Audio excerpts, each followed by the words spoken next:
specific area. Is that Reginald? All right, good morning. 9:01 on the 9th of April, County Commissioners Work Session. We have a quorum.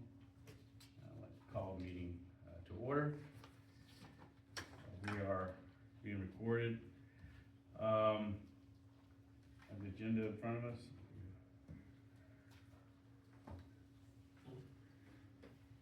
You need to approve it, we just go through it.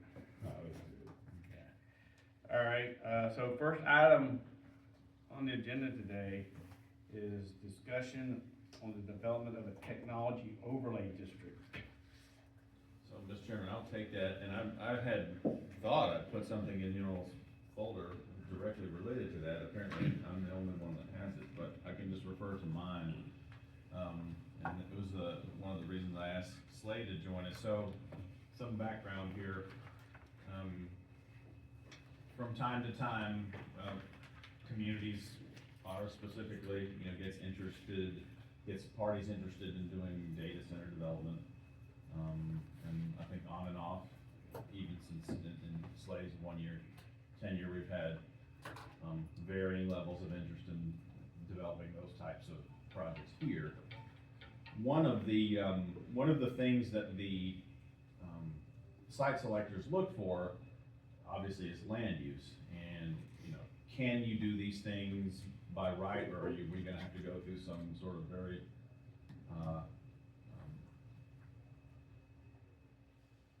intricate rezoning process, or get some sort of difficult to obtain special exception? One of the things that a few of the site selectors have recommended to communities that want to be more attractive to these properties are creating some sort of overlay district where they're allowed by right. So what I have been working on is just looking at different communities that have already adopted these types of overlay districts, and I put a draft together.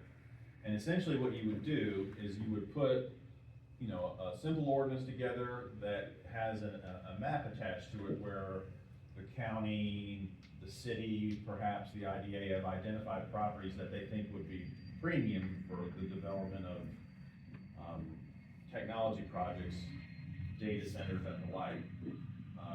And I think that's something that Commissioner Watson specifically and members of the IDA want to try to explore with us.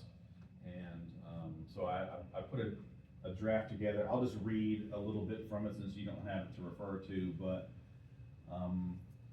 so we sort of design it, right? And then we have a map that is attached. You identify each area by parcel, so it's not the entire county, it's just where you think these things should go. And you base that decision on what type of utility service do they have, are they in a location that would be low impact, you would consider those types of things. And then in the draft that I wrote, I put permitted uses as research and development facilities, technology-based manufacturing, data centers, office buildings for technology companies, educational and training facilities for technology, ancillary uses like cafeterias, fitness centers, child facilities, etc. But all really tied to a targeted industry, which would be technology. And as you've probably read, some of our neighbors have been successful in attracting these things, and they are, once they're complete, they're pretty low impact. They don't require a lot of law enforcement interaction. They don't stress your schools at all. They don't make frequent 911 calls. We're not sending EMS over there. They sort of add to your tax base and have a fairly low impact, and that's kind of what makes them so attractive. So what the industry is looking for is sort of speed to market. We've identified the properties we're interested in, it's allowed by right, and now it kind of gives our economic development professionals a few extra tools to entice that type of development. So in there you set, you can put what your minimum setbacks would be, and I've got that included in the draft, what your buffer zone should look like. I mean, nothing too complicated, because these campuses are really looking to be sort of off the radar. radar, but I mean, they're not looking to be high-profile members of the community, they just wanna operate and have as little or low impact as possible, so,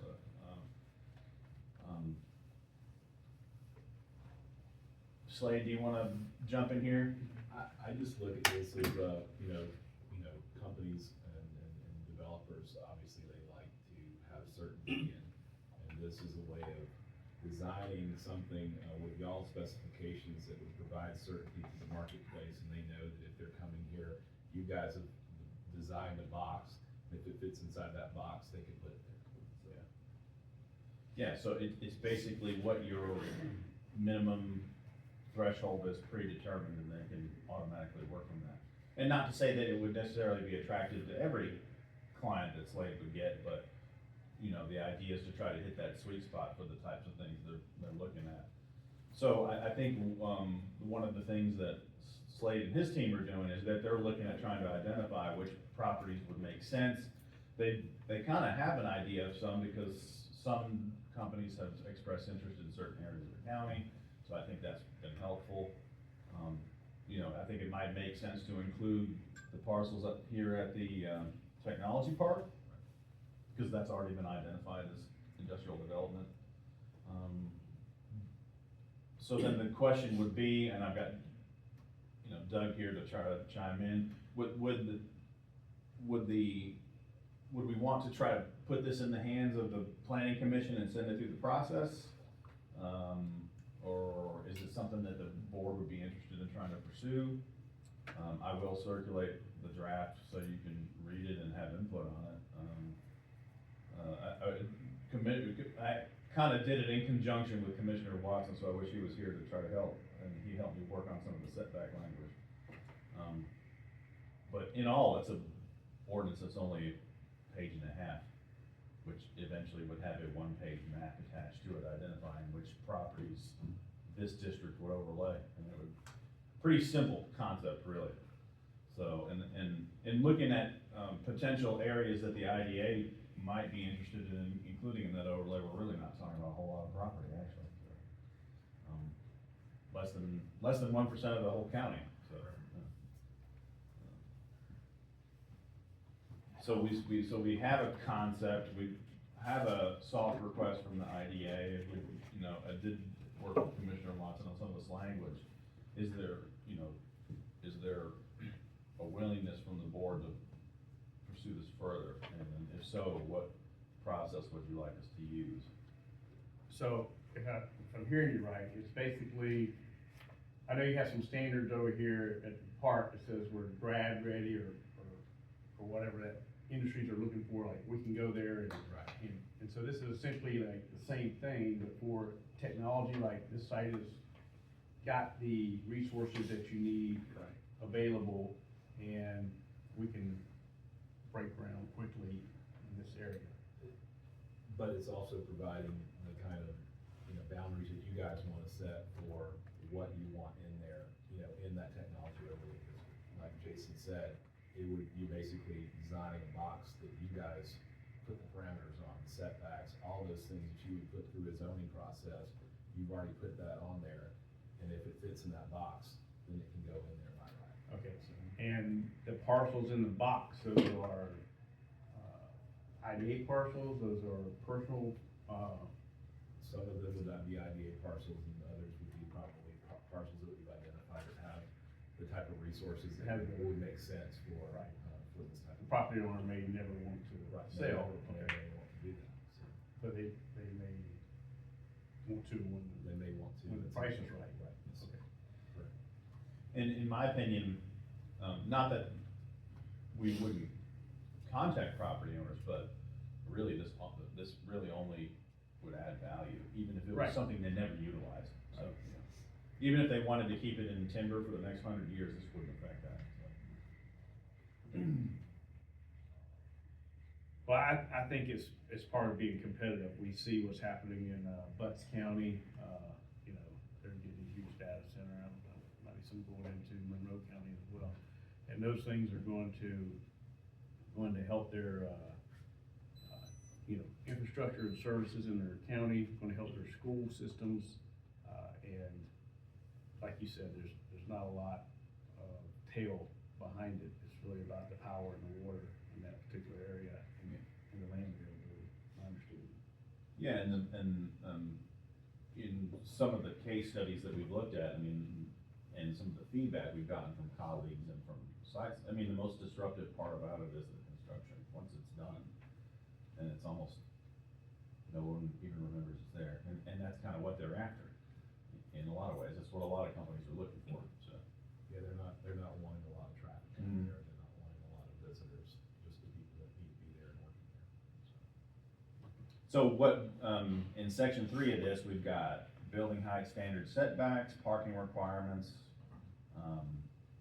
landscape buffering, architectural design, signage, green space. That's pretty much it, so. So you're just looking for, from us, you're just looking for a consensus to hand this over to the planning commission to. That's our usual customary process. And we give them a timeline, like when we're expecting to see this back, or? I think that would, yeah.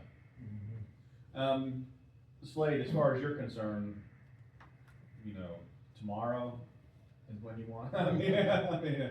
No serious rush on this. Okay. I think it's just really something that we want, I mean, I want, obviously, the process is the process, and we want it to be a thoughtful process, but yeah, we would like to be able to have this tool in the toolbox as soon as possible, but understanding that it has to go through, certain steps to get there. So, but this is a great first step, so thank you.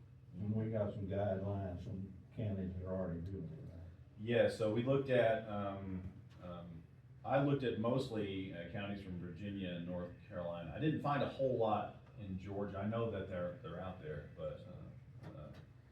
but we looked at 3 counties from Virginia and 2 from North Carolina, so from colleagues that I've met through our national association. So we're gonna forward this to the planning commission.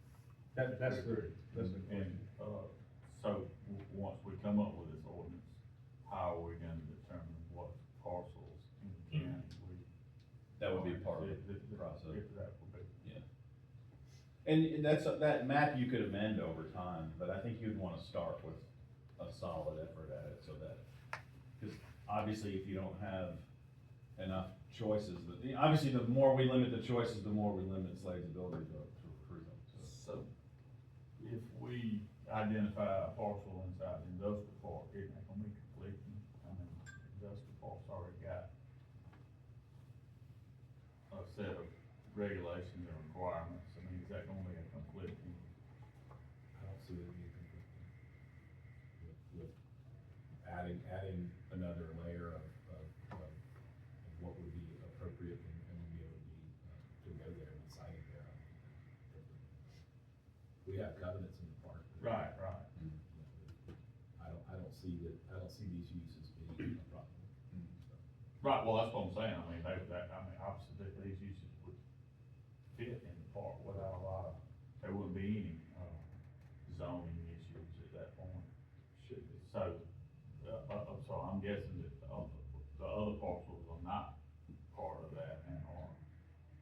Correct. There would be other parcels that are. Yeah, I think when you look at these data centers, they're looking for what is the proximity to a lot of power. Water for cooling. Yep. You know, so there's probably very, you know, I haven't read everything. There's probably very specific, parameters that they're looking for, and there's probably very specific areas in the county that would do that. And again, if they're owned by a private, party, that only makes that land more valuable in that particular case. Exactly. It doesn't make the land more valuable for the tax digest. It makes it more valuable if that particular type of client comes to town. So,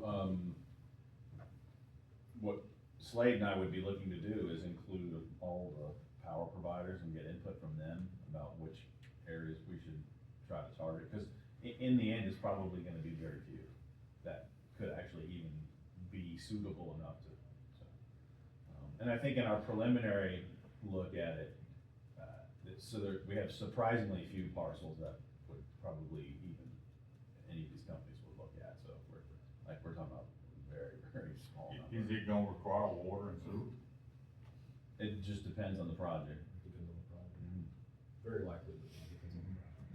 Well, that really limits things, I mean, I don't know where other industrial areas in the county. But yeah, identifying that map and adopting that map with the language would be part of the process. I think it's fine to go through that process, again, when we start getting to what those parcels are as part of the ordinance, and then we'll have public hearings and especially if there's some concerns about the landowners, if they have concerns, they'll go in, and they never have to sell if they don't want to sell, so. I don't see any reason not to go through the process to identify what's available, You know, if you potential in the county. If you look at what other communities are doing, I think we'd still be in the top 10 or 15% if we went this route, because, you know, I struggle to find any in Georgia that have done it, although, there may be one or two examples since I last looked, and then, yeah, this would be it would at least give us another set of parameters that Slate could work with that would put us at least another notch above other communities. So would the board have a chance to see the drafts before any final approvals are made? Oh, of course, yeah, y'all would be the final approving authority, yeah. Yeah, so we're just, basically have a consensus to let the planning commission do the legwork and then give us a product. And see if we want to- What we would like to do is forward the draft that we worked on and then let it go through the process and eventually make it to y'all. I'm fine with that. Okay. That was pretty much it for that. Thank y'all. All right, next up is, animal control, purchase of new vehicles, and looks like a, animal box for the back of one of them. So, Mr. Chairman, I've put together what you all have, a little write-up regarding the trucks. I asked Adrian to, come this morning. I didn't tell him that it was held at the airport, so he showed up at the county first. I'm sorry about that. Preferably, our preference would be, or his preference would be, 2 trucks with 2 boxes. But when we went into this thing, we weren't sure what the cost was gonna be. Cause I first looked at, there's a couple of options. One would be a slide-in type box. The other would be one where, you deliver, you know, you start with a chassis and you have a built-on box. We knew of a company called Diamond Manufacturing, or I think it's Diamond Manufacturing out of California, I reached out to. So a basic, bolt-on, it was $25,000, and that's without adding some additional, things to it, lighting, et cetera. We wouldn't be looking for a box that would be heated or cooled, it'd be ventilated, but we're not in traffic here, so we don't have that concern about keeping the animals, properly heated or cooled. We went out, I've looked at a number of different dealerships, and we're not entirely done. Me coming this morning was, since we didn't really budget for this, I wanted to kind of get this out in front of you first. I still have some dealerships that are owing me some quotes. I have looked to, and I did not put the price, I don't believe, on this copy, but I did have, put my glasses on. Chronic did give me a quote of about 57,000 on a Ram. So I looked at Ford, Chevy, and Ram, and a couple of dealers, like Brandon Ford, they actually sell, Chevys as well.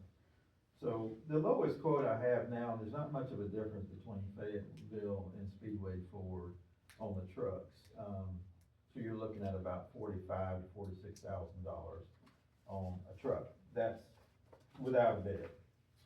It'll be about $700 more, I believe, with a bid, if we go slide in. My preference, I think, I shouldn't say mine, but I know Adrian's, I should say that, and then just my own 2 cents worth is that with the slide-ins, and I don't have a picture of slide-ins, what you're dealing with is height. Now they do have ramps, they're just much steeper, so if you have dogs, even small to medium size, you're lifting that animal to get it up into a slide-in, correct, Adrian? And we all know how high these trucks sit nowadays, and then you add a box inside. The bolt-on type, and I may not be using the correct terminology, is what you see here. It has a lower profile, and I will just pass this around, there's a couple more photos I can pass around. This is one company, and the reason I'm presenting this one company is because it was very well priced. They manufacture fiberglass bodies. The doors and everything are steel. And this is kind of their top of the line model, which we can get for, I believe it's $23,000. That includes $2,500 to ship it back to us. So we'd order the truck, drop ship it, and they're in Iowa, and then they would deliver the truck back. Now, everybody I've spoken with, they haven't given me a time frame, or I've missed getting a time frame from them, I should say. 30 to 34 weeks to get a box or a bolt-on. So there's a lot of lead time. I haven't found any of these guys, no companies like this manufacturer in Georgia that I'm aware of. So it's much different from just getting a regular box for, say, the water department or road department. Those are everywhere. But bolt-ons can get them cheaper, some are not. I did find a company out of Texas, their starting is $9,200, and once you add on a few things like lights and get a lamp to go with it, you're in the $10,000 to $11,000 price range. So on the front, what I listed at the bottom, I gave an estimate, is that if we buy one with a built-in or bolt-on, plus estimated shipping from the manufacturer, it would be $110,000, would be an estimate. That would be that's two trucks. One without a box, one with a box. You could throw in another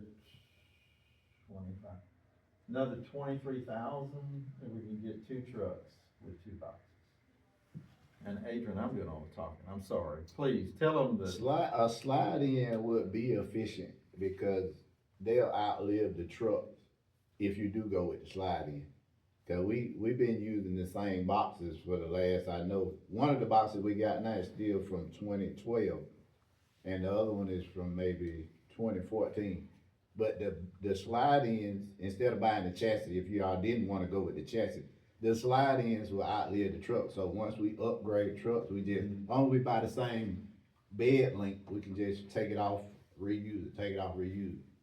I'm sure the slide ins will last maybe 15, 20 years.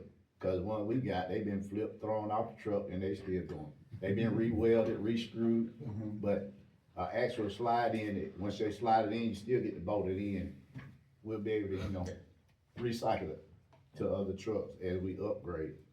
As long as the bed parameters are the same on a new truck. Well, how about capacity though? Well, see, that's another reason why we wanted the slide in.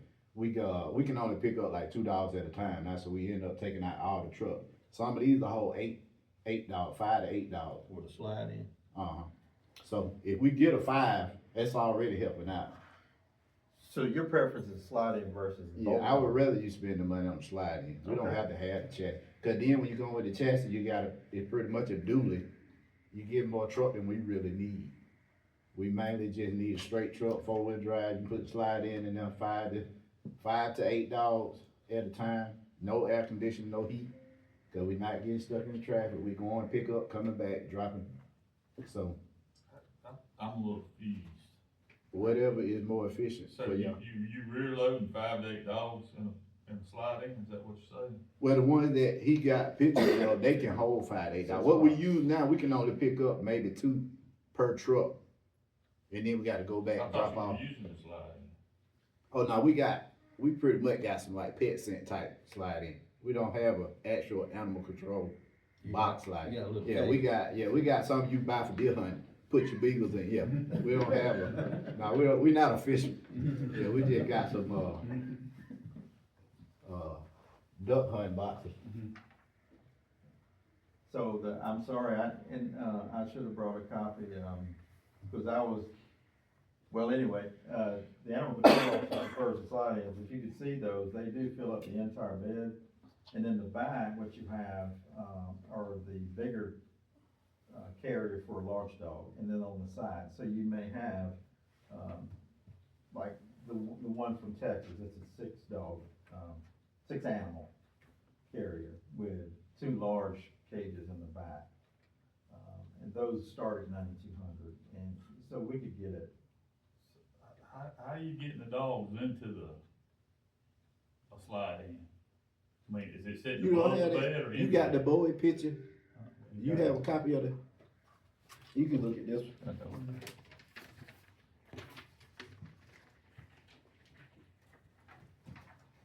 It's similar to that, now that's a bolt on, but the sliding, it'll be the same. I thought you had one of them. It's right there. Oh, yeah, the Bowie, I'm sorry, That's misunderstood. a slide? Yeah, so no, this is a Bowie. Well, that's a chassis, but the sliding is similar, it's just, you can still see the sides of the truck. It'll be, like he said, it's just higher, It's just the gonna be doors are steeper. higher up.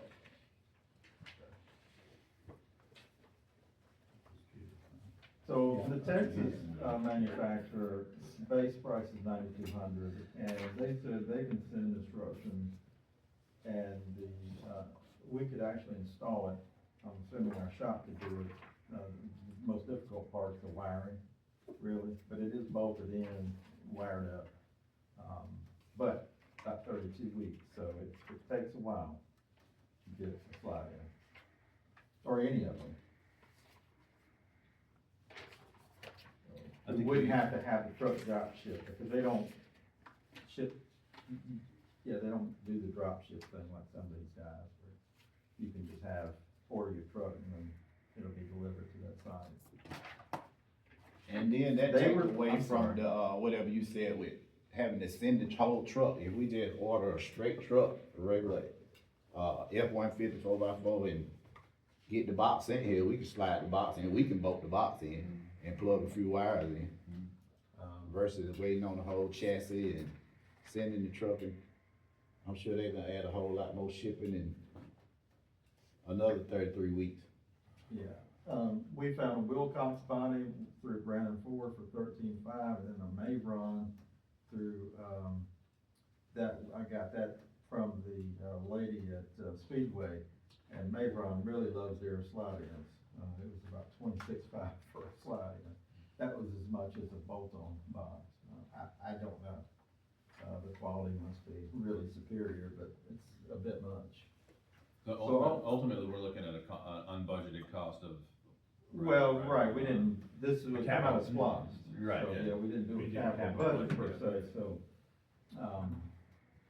you would be looking at a price tag of about, $110,000 with 2 trucks with 2 boxes. Would slide in. With slabs in, yes, sir.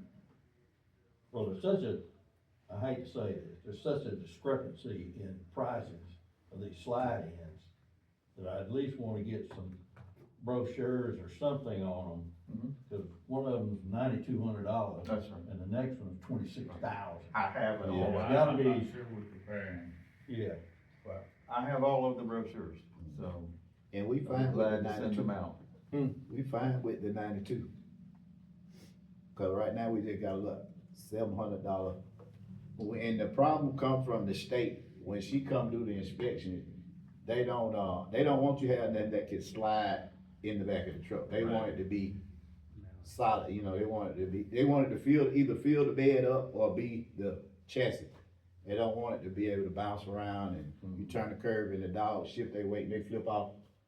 So, I'm still trying to process this, and I don't wanna keep getting in the weeds here, but, so, I heard some concern about the height and all that, so you're gonna go with a 4-wheel drive truck, and then with a bed on it, and then you're gonna do this slide in, and so that means you gonna lift dogs up higher than the tailgate, you're gonna have to lift them up over the edge of the bed. Yeah, that's where the ramp come in at. The side boxes on those trucks, they got ramps that pull out to walk the dogs up in the box. Okay. Yeah. The only part that wouldn't have a ramp is the back, and the back, we used to the back. it's tailgate level on the back, two big doors on the back. Okay, so nobody's having to lift a dog up, Yeah. put them in. Well, yeah, the dogs ain't concerned, we pick deer up all day. Yeah, we got that, the dog weight is fine. You say pick up. So, at the high level, what's driving it? So, comments and feedback from the state, you know, their oversight on us is, becoming more stringent. So they're looking for us to, as we improve our fleet, to make sure that we have animals in a more secure position. And then the other thing is that we seem to be getting, and I'm gonna use some anecdotal evidence, because, Adrian and I had to deal with a citizen, I think, the last time that you and I coordinated on a call, it was 12 animals in one pickup, so I don't Oh, know. yeah, that's, I yeah, don't know that's how all many, the time. how many rides back and forth that took Yeah, to get everything. 6. Yeah, so. Yeah. So, making sure we stay in compliance with the state as we renew our fleet, and then we increasingly have more activity. So then having the ability to have 5 to 8 animals in a single trip will make their lives a little more efficient, and we can respond a lot quicker that way. Oh, yeah. We will, get other pricing quotes, and I agree with you, the one was way out there, which I could not understand. The other Wilcox body, those folks are out of Florida and work with, the Brandon Ford quite a bit. Theirs were closer to the $9,200 range. But, you have more comparison, but we got brochures on all of them. Have we reached out to any of our, like, anybody with Fayetteville, Spalding? I mean, I see these trucks with these bodies on them running around all over the place. Have we reached out to them to see where they're sourcing this? Not reached out to the counties directly, no, sir.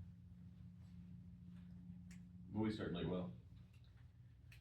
All right, I think we can circle back, to this, I think we're probably in agreement we need to do it, but which ones we need. I'm kind of leaning more towards the chassis, with the ramp. You're a big fella, but, we don't always know who our employee's gonna be, just have to get the dog into the truck, and, I think we need to look at all aspects, you know, how safe it is. And you can swap those as you hire that truck, you can get the same length chassis, it comes off, it goes on. See it on the, yeah. So, Maybe. I have learned from Maybe. experience. The people that's doing the work definitely can give you a better insight of how things need to be done, what makes that job easy. And their ability to Yeah, handle oversight from their yes. state agencies. Yeah, she not putting a whole lot of pressure on it, but she done brought it up the last 3 Yes. visits. Yeah. that So I would like to Why don't y'all have take a animal recommendation control from the truck? animal control officer as what they think is best, and find different prices that would fit exactly what we need. I told you that 9,200 would do just fine. But they didn't give you a date on how long it would take with it. About 32. Oh, that was 34 that was the 30 weeks. Yeah, that would be just fine. But we definitely need 4-wheel drive, So it takes time, obviously, to get the truck. 8-foot bed. And these prices that are reflected in here are for orders, not the ones on the ground. They will cost us more because you lose the pricing concession. So I just need direction on how to proceed. Do I come back and do something in a formal board meeting for approval, or? Yes. Okay. Is your recommendation just based on dollars, what's the cheapest thing to? Oh, yeah, that, like I told, when he showed me that 9,200, I said that was sufficient. Cause the So first you're price, basing that on? he showed me the first price Okay. with the 110, I was like, well, we ain't really gotta have no chassis, we can get by, cause I mean, we've been getting by with nothing, so. That's an upgrade already. You the one that's gotta use it. yeah. Well, let's circle back, and I think we need to have brochures, we need to be able to visualize what we're. Okay. Okay. All right, I think you still have 4, we're gonna move on to cleaning services. Thank you, Adrian. Oh, yeah. Thank you, Adrian, appreciate it. Yes, sir, cleaning services, we discussed this in a prior work session.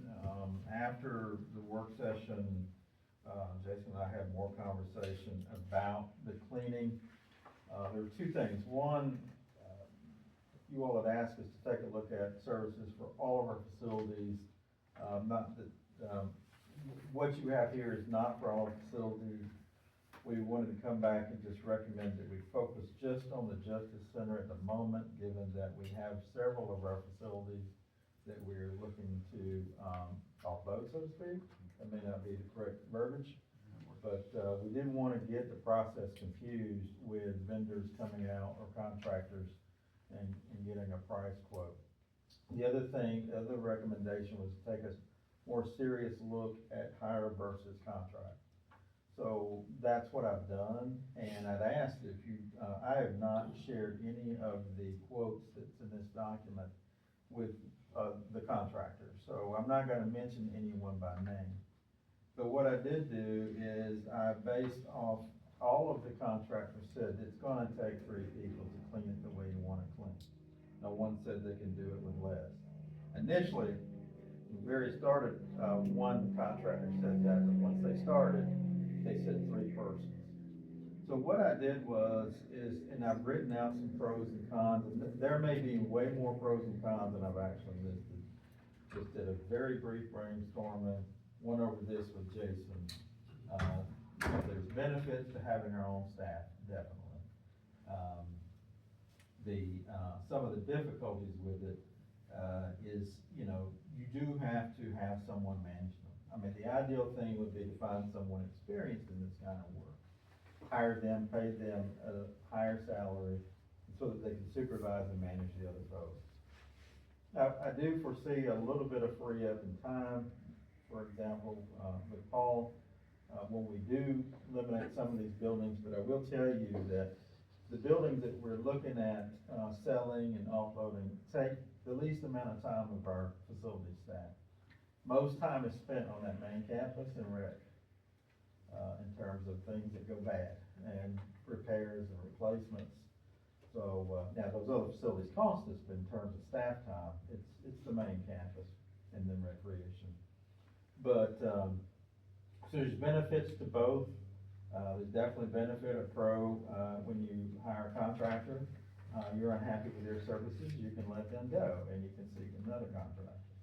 But you don't have to worry with the hiring process. Now, we have not traditionally hired full-time cleaning staff. We've only, as I understand, and talking with Bree, we've hired part-time personnel. It's been a real challenge to find anyone to take those jobs, even on a part-time basis, given the pay. And something that I was told by one of the contractors is that you're gonna need to offer something in the $15 range or higher, compensation to even make it to be beneficial, but still expect turnover, in these jobs. So the constant churn, if we experience it, I don't have that quantified for you in terms of dollars, but I just will tell you that there is more burden. And we do have, areas within our county where we have a constant churn. So we would hope that wouldn't be the case. We hope that we can find, qualified and willing individuals that want a job that would take the work. Also, having staff would enable Paul to cross-utilize some people, say, with helping and cleaning other buildings when we have light days. And, at the center, we may or may not need 3 people every single day for a full 8 hours. So that does give him leverage to do it.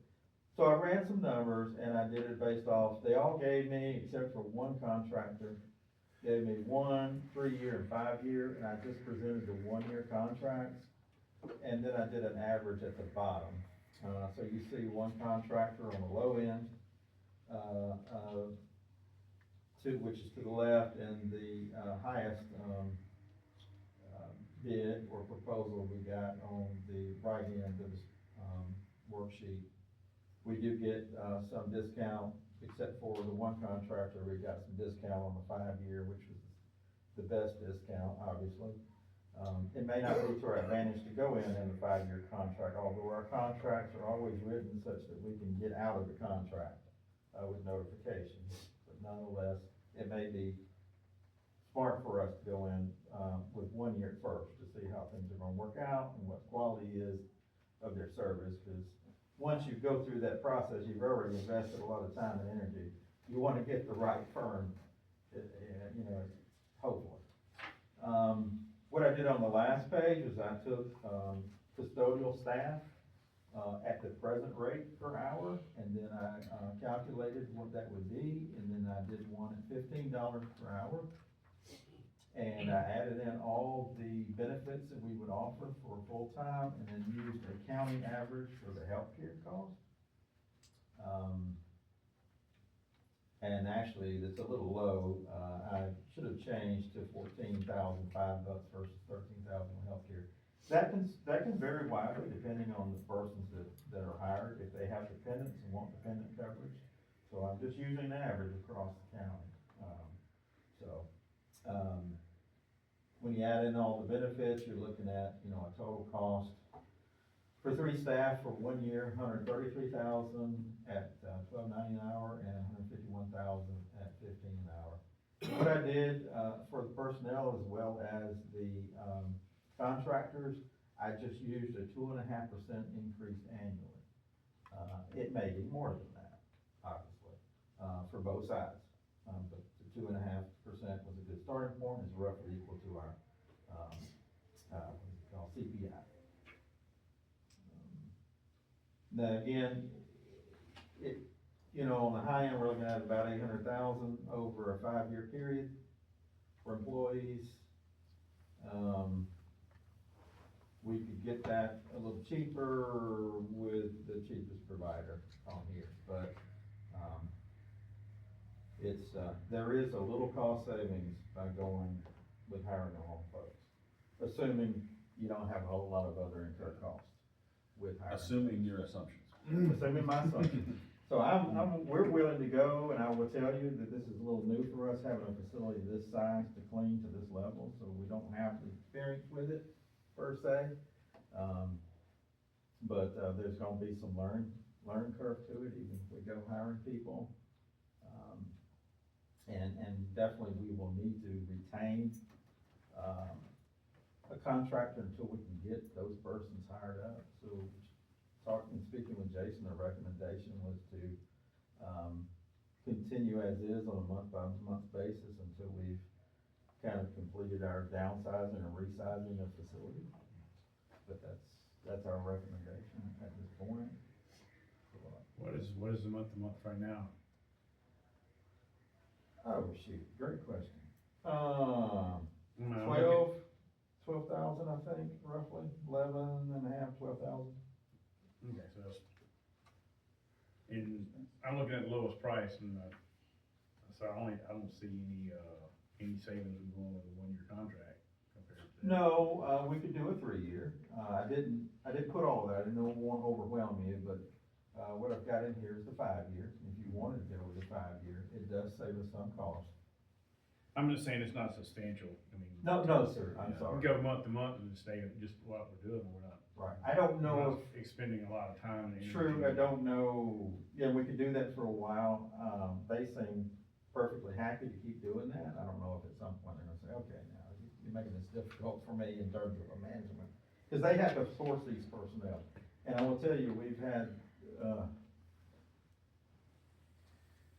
4 to 6 persons, I don't have an accurate count, that have Yeah. churned through even using. Yeah, I think you have to consider that when you look at the whole employee side of it. I mean, I think there's a lot more to that than just how much you're paid an hour. I think it's gonna be a lot more about trying to keep, that workforce. And, my personal opinion is we're much better with paying a company that does that as their business, to keep that staffed, because, we're gonna spend resources just trying to keep it staffed, so. But, yeah, I'm perfectly fine staying month to month right now, you know.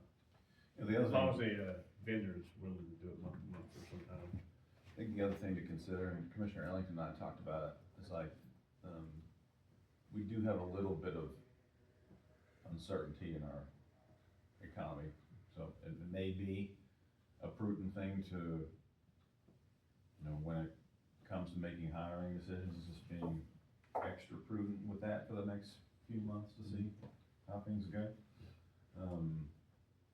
Cause like Alan said, you have a ton of flexibility with a contract. You know, obviously when you bring people onto your workforce, and they're not just and should be entitled to all of our benefits, but then to all of our policies, procedures and such. So if you have to make, changes related to a changing economy, it's easier to do with a contract. So I'm good with month to month. I mean, I'll be fine with the 1 year. It's not very much difference, but we can stay month to month. That's my thoughts, Chris. Yeah. Commissioner Biggs. Have you ever thought about salary adjustments for current employees as far as to retain? Well, we've not had that, I didn't wanna bring up where we have most of our churn, but that's a whole. It's not necessarily in your, how should I say it? We don't have that kind of churn or turnover in facilities or my area, but we've never had hired for these kinds of positions to tell you, but there are other areas in our county, other departments that have a lot of turnover. And this typically had not been one of them, so. Right, Yeah. there's not this, We don't have a lot of experience with this stuff, that's Right, right, I don't have a lot of experience with this, and, we've never hired a full-time cleaning person. It's always, we had a full-time person at one time that was a manager, we eliminated that position. It's been basically managed by Paul and Seth, jointly. We have one part-time person, and we utilize the, community service staff when available. I mean, we had a couple this morning that were working. So, we can't use those persons in the justice center, so. That's the other thing, is that there's a little higher hurdle too, for the folks that if you employ them, Yeah. put them at the justice center. Even if they're under a contract, they still have to They do. have a background check to work in that building. And we've lost a couple as a result. Yeah. But when we, get to the point, if you all are ready for us to consider if you wanna stay with contracting, you wanna do a contract, then I think it would be best we come back and then we can give you our recommendation as to whom we utilize. Cause lowest bidder isn't always necessarily reflective of the best. Quality, That's for sure. you're gonna get. Is the supplies included in? Okay, I will say one of the contractors did, include all supplies, so all of them include supplies, except one, the highest one, did not include supplies. The, one contractor included everything, including the paper product. That person was able to communicate, because they do cleaning business like this, they work with the same folks we work with, and was able to get pricing at the same price we could get. So they would just provide it, because everything stopped for us. And we wouldn't have to order the supplies, and that's in his price. It's like this, that, you know, this has been I guess, per se, a learning curve. I don't think we've ever dealt with this justice center, but I do know that, you know, I understand things. I mean, typically, I'm the guy that's always saying contract it out, but here I still believe that, this needs to be done internally. Currently, we are contracting out. Look, if we're gonna have a problem keeping folks, they're gonna have a problem keeping folks. And the thing here is, we need to eliminate turnover. We need to get some consistent people in there, because right now, on any given day you go down there, there's not 3 people down there. There's only been 3 people down there, probably about 10% of the time. Okay, so that's not really been talked about. And if we have our own staff, and I'm not for bringing on staff, but if we have our own staff, we can utilize them in situations that come up, and we all know situations come up. We can move them to the Justice Complex, they can go over to the Civic Center. I mean, that's all in management.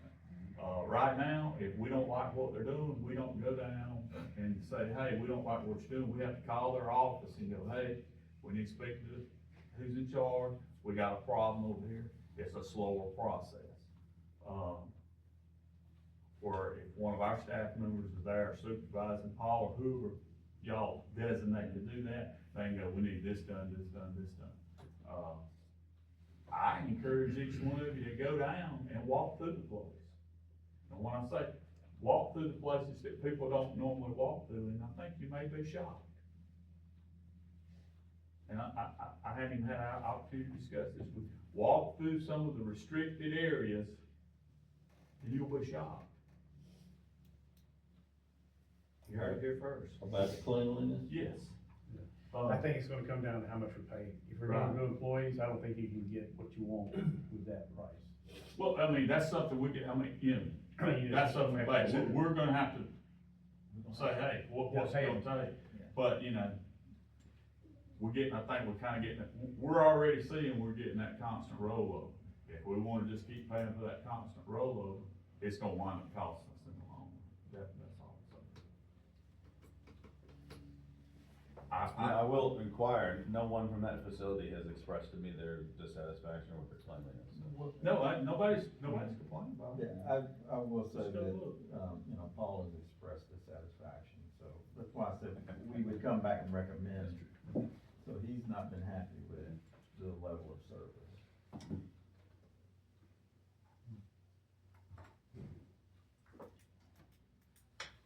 Might be a good idea, if the chairman would allow, might be a good, I was gonna jump in it at the end, but since we're talking facilities, we've had some, major progress on our efficiency efforts since we last spoke. And just wanted to make sure we give credit to, our county clerk and our county attorney. Everyone that occupies space in the facilities that you identified in your resolution that have been noticed and have deadlines to vacate.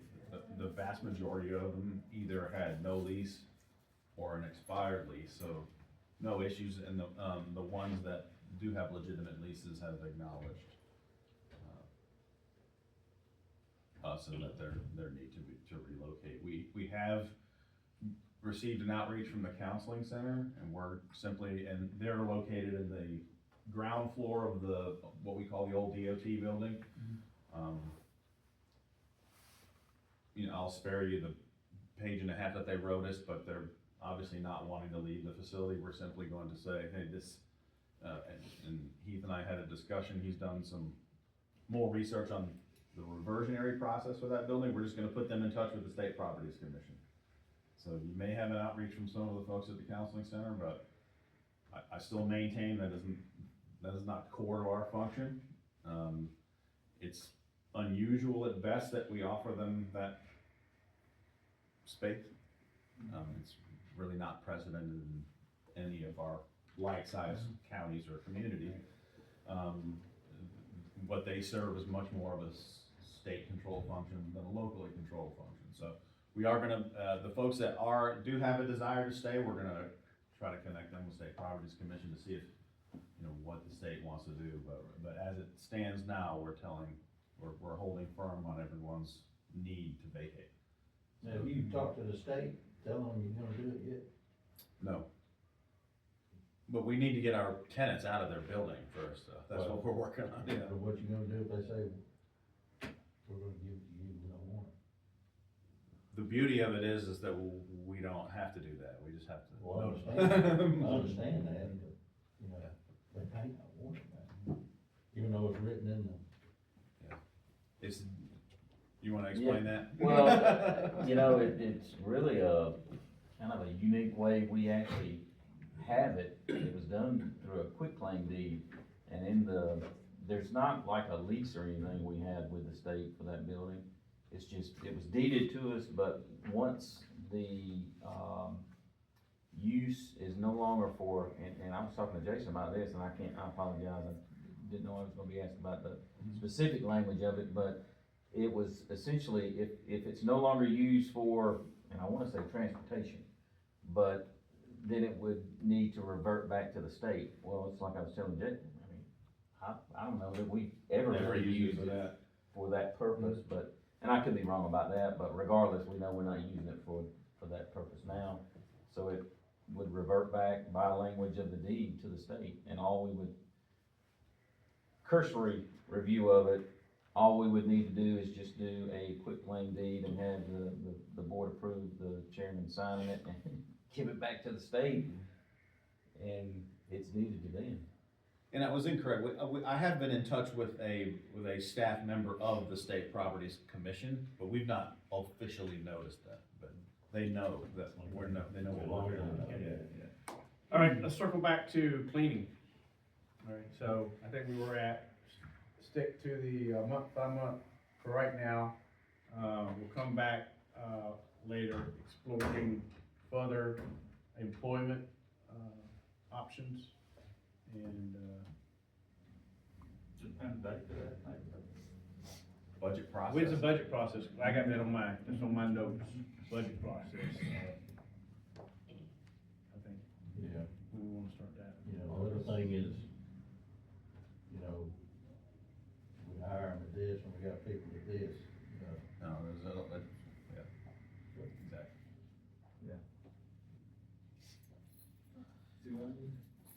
So, I don't know if you need me for, were you gonna talk about budget process?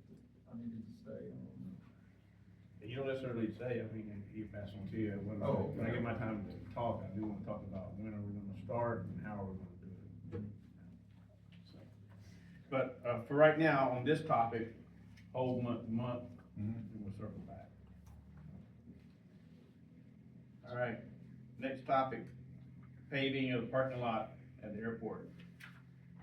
Is there? I think, everybody recognizes there's a need here for renovation of the parking lot. This is the original pavement. It's 31 years old.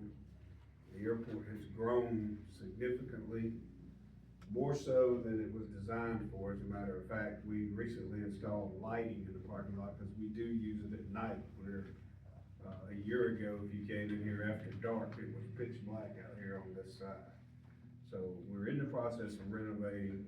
As part of that process, Jason and I had discussed perhaps using T-Splost, and he was kind enough to get a T-Splost included in the T-Splost, bids that y'all got.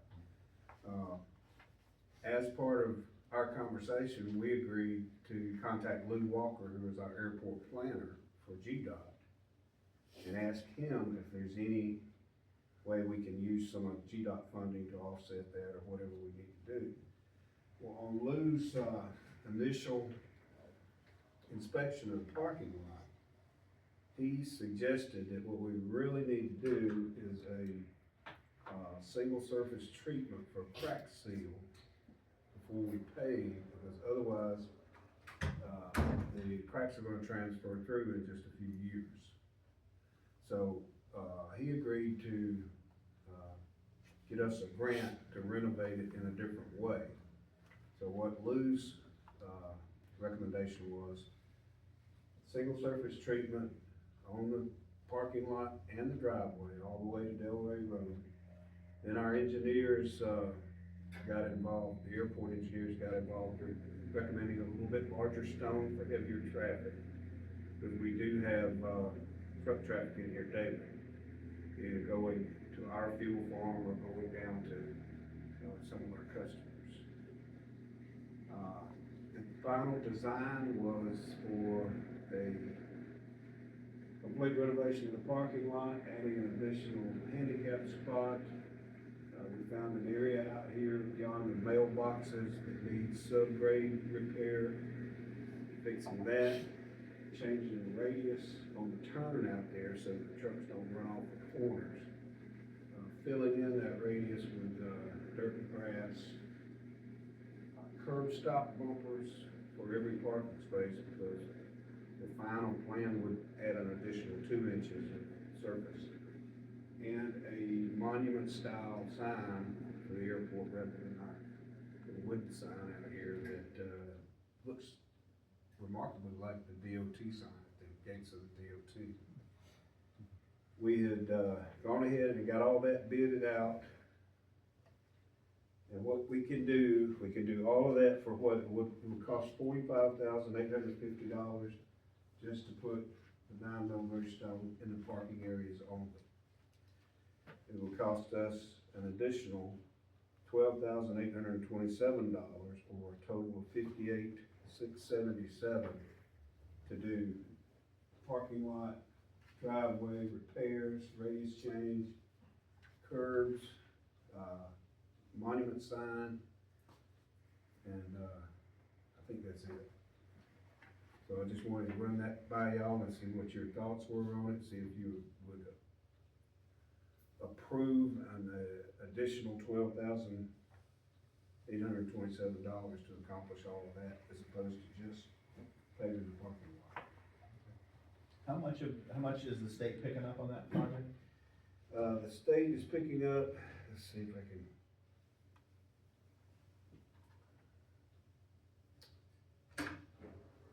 I don't have my phone with me to calculate it, but, 58,677 is 25%. Oh, okay. So the state's picking up roughly $170,000. And where's this money come from? It was T-Splosh. T-Splosh. Or no, this was a SPOS project. I think we looked into, remind me, Helen, I know we looked into the applicability for a parking lot for T-Splosh.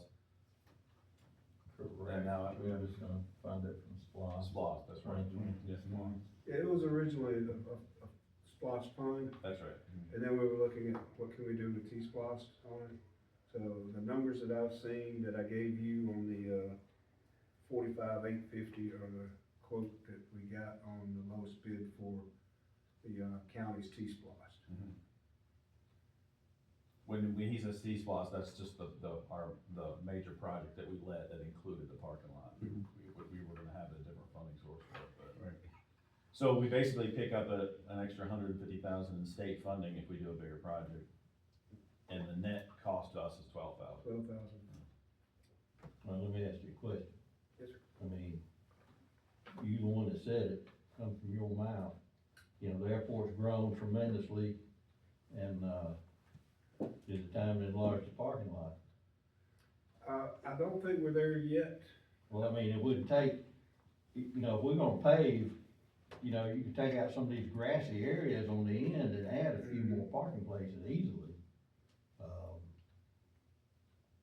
You know, if you're gonna pave it, do it when you need to do it. Yeah, I think the problem, we might be able to add 2 spaces on each of the interior ones without impacting the ability to circle around. So that'd be 4 more parking spots. I mean, it's, you know, most of the time it's not too busy, but sometimes you come over here and it's. Sometimes it's full, especially when y'all are here. It's just something to look at, you know, I just thought, you know, you gonna spend that kind of money, you know, upgrade it to today's time and not 1995. All right, good input. Thank you, sir. But, I mean, obviously my recommendation is to get this on y'all's agenda so we can take advantage of the state funding. I mean, they're going to really enhance the project, put a nice monument sign out there for us and change the radius of the turn and do a lot of other improvements that we had not intended to do. So we would add this to a voting, meeting agenda? Mhm. Okay, and then, what I'd like to hear when we do that, besides the project, is I need to understand, the 2022 SPOS, like, what were the parameters of the SPOS, you know, what are we supposed to be using it for, and how much is left, and what are we proposing, do we have proposals for the rest? You know, where's it gonna take us to? Are we depleting it? Just wanna understand. Well, how come we're not using T-Splosh? It'll be a split up situation, cause this is a joint project. And so then you gotta get with the city, and they're gonna have to prove their portion of that. And like I said, if this project was originally in the 22 SPOS, this listed out, airport improvements. Yeah, this would actually still come from the previous SPOS. Right, so, you know, depending on what's encumbered in that and all that stuff, like he said. Yeah, I we just need to didn't know understand the what- numbers, that's all. Mm-hmm. Cause the city gets their own portion of T-Splosh, so Right. we use only our portion of it and they're not sharing. They're not sharing the cost, Yeah. so I don't agree with that. Okay, so we're agreeable just to add it on to, the next meeting and I'll come back with, all the details. Alan will be ready to explain it all. Okay. It's an agenda item, okay. Next one, still talking about asphalt apparently. Local road assistance funding. This, honestly, this shouldn't take too long. I'm gonna let, Chris describe a new project we've identified, or the state identified on our behalf. But simply put, as a part of the, revised, fiscal year 2025 budget, the state included another LRA portion, just like they did last year, local road assistance, no match. Our portion is $843,414.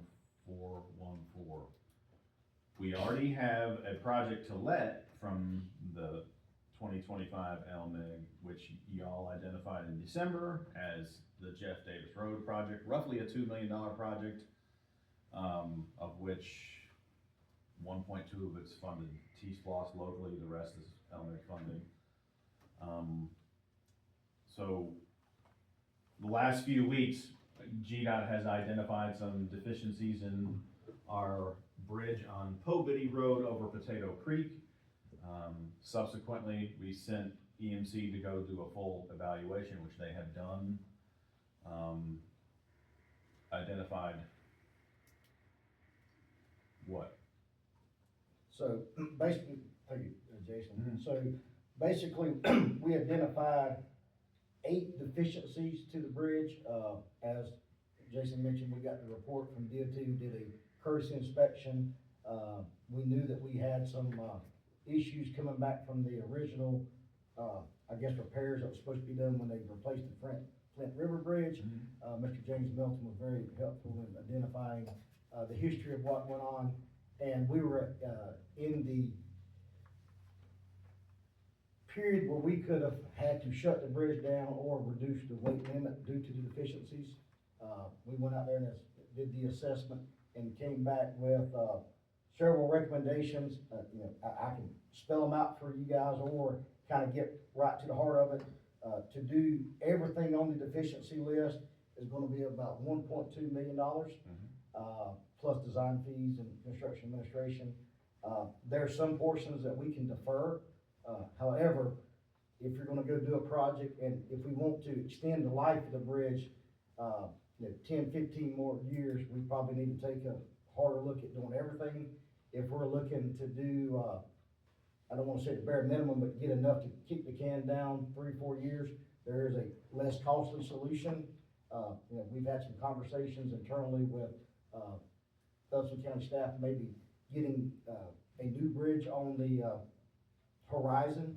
That comes with right-of-way acquisition, design. I don't feel comfortable of getting another bridge in jeopardy in Upson County right now with what we've got going on in the Hannah Mills and 10 Mile Creek. But it's something that if we do not address, DOT is gonna come and force our hand. James Milton and I met with the bridge inspector last Monday. We walked the bridge together, came up with some ideas of what we feel like is immediate necessities, and then what would be less, hardcore if we needed to, defer some funds. The recommendation was us to prepare a scope of work based off of the input from the commissioners, submit that to the DOT State Bridge Engineer's Office, and say, hey, if we do this, will that get us back into good graces and will not have to consider any type of remedies? And so once we get direction from commission, we will carry that list to the bridge engineer. Once they approve that, we'll develop a scope of work, bid the project, manage the project, and hopefully get it back up to snuff in a very short period of time. So to add to that, before we go to questions, so the strategy is to work directly with the bridge office to get us to a point where we can now get them to get it in one of their off-system replacement schedules, and then have a suitable, what do I wanna say, is like a suitable level of improvement to get that at or beyond where it would be scheduled to be replaced. I mean. Basically, that's what it yeah, is, trying to yeah. give us, a new lease on life until we can get a project to ultimately replace it, cause that's, And we're that's probably the looking at next about, step. to get it in the hopper and then get it approved and get it through the system, you're probably looking at close to a decade. So we would need to do enough improvement to that bridge so that, and obviously, we're not, there's so much traffic on that, that's more than just commuter traffic. We would be looking to make sure that we're not downgrading the weight limit in the next decade. So it's fully operational for the next decade. That's the project we wanna put together and we would identify funding through the LRA. In other words, we would ask the board to commit to, at least at the beginning, if we can't find other funds for it, which we probably can, we just have to work hard to do it. But I'd at least tell the state that, hey, if we dedicate our LRA funds to it, maybe y'all will cover the difference, so. And that's a likely scenario as long as we've got skin in the game, because in conversations I've had in the previous projects, they're like, well, where have you used these additional funds we've given you? So, well, we've resurfaced roads with it. They're like, well, okay, so anyway, that's the strategy we would like to pursue. Actually, all the detail that Chris was just reading from, I had it in your folder, but apparently it didn't upload. So I will get that rectified so you can see.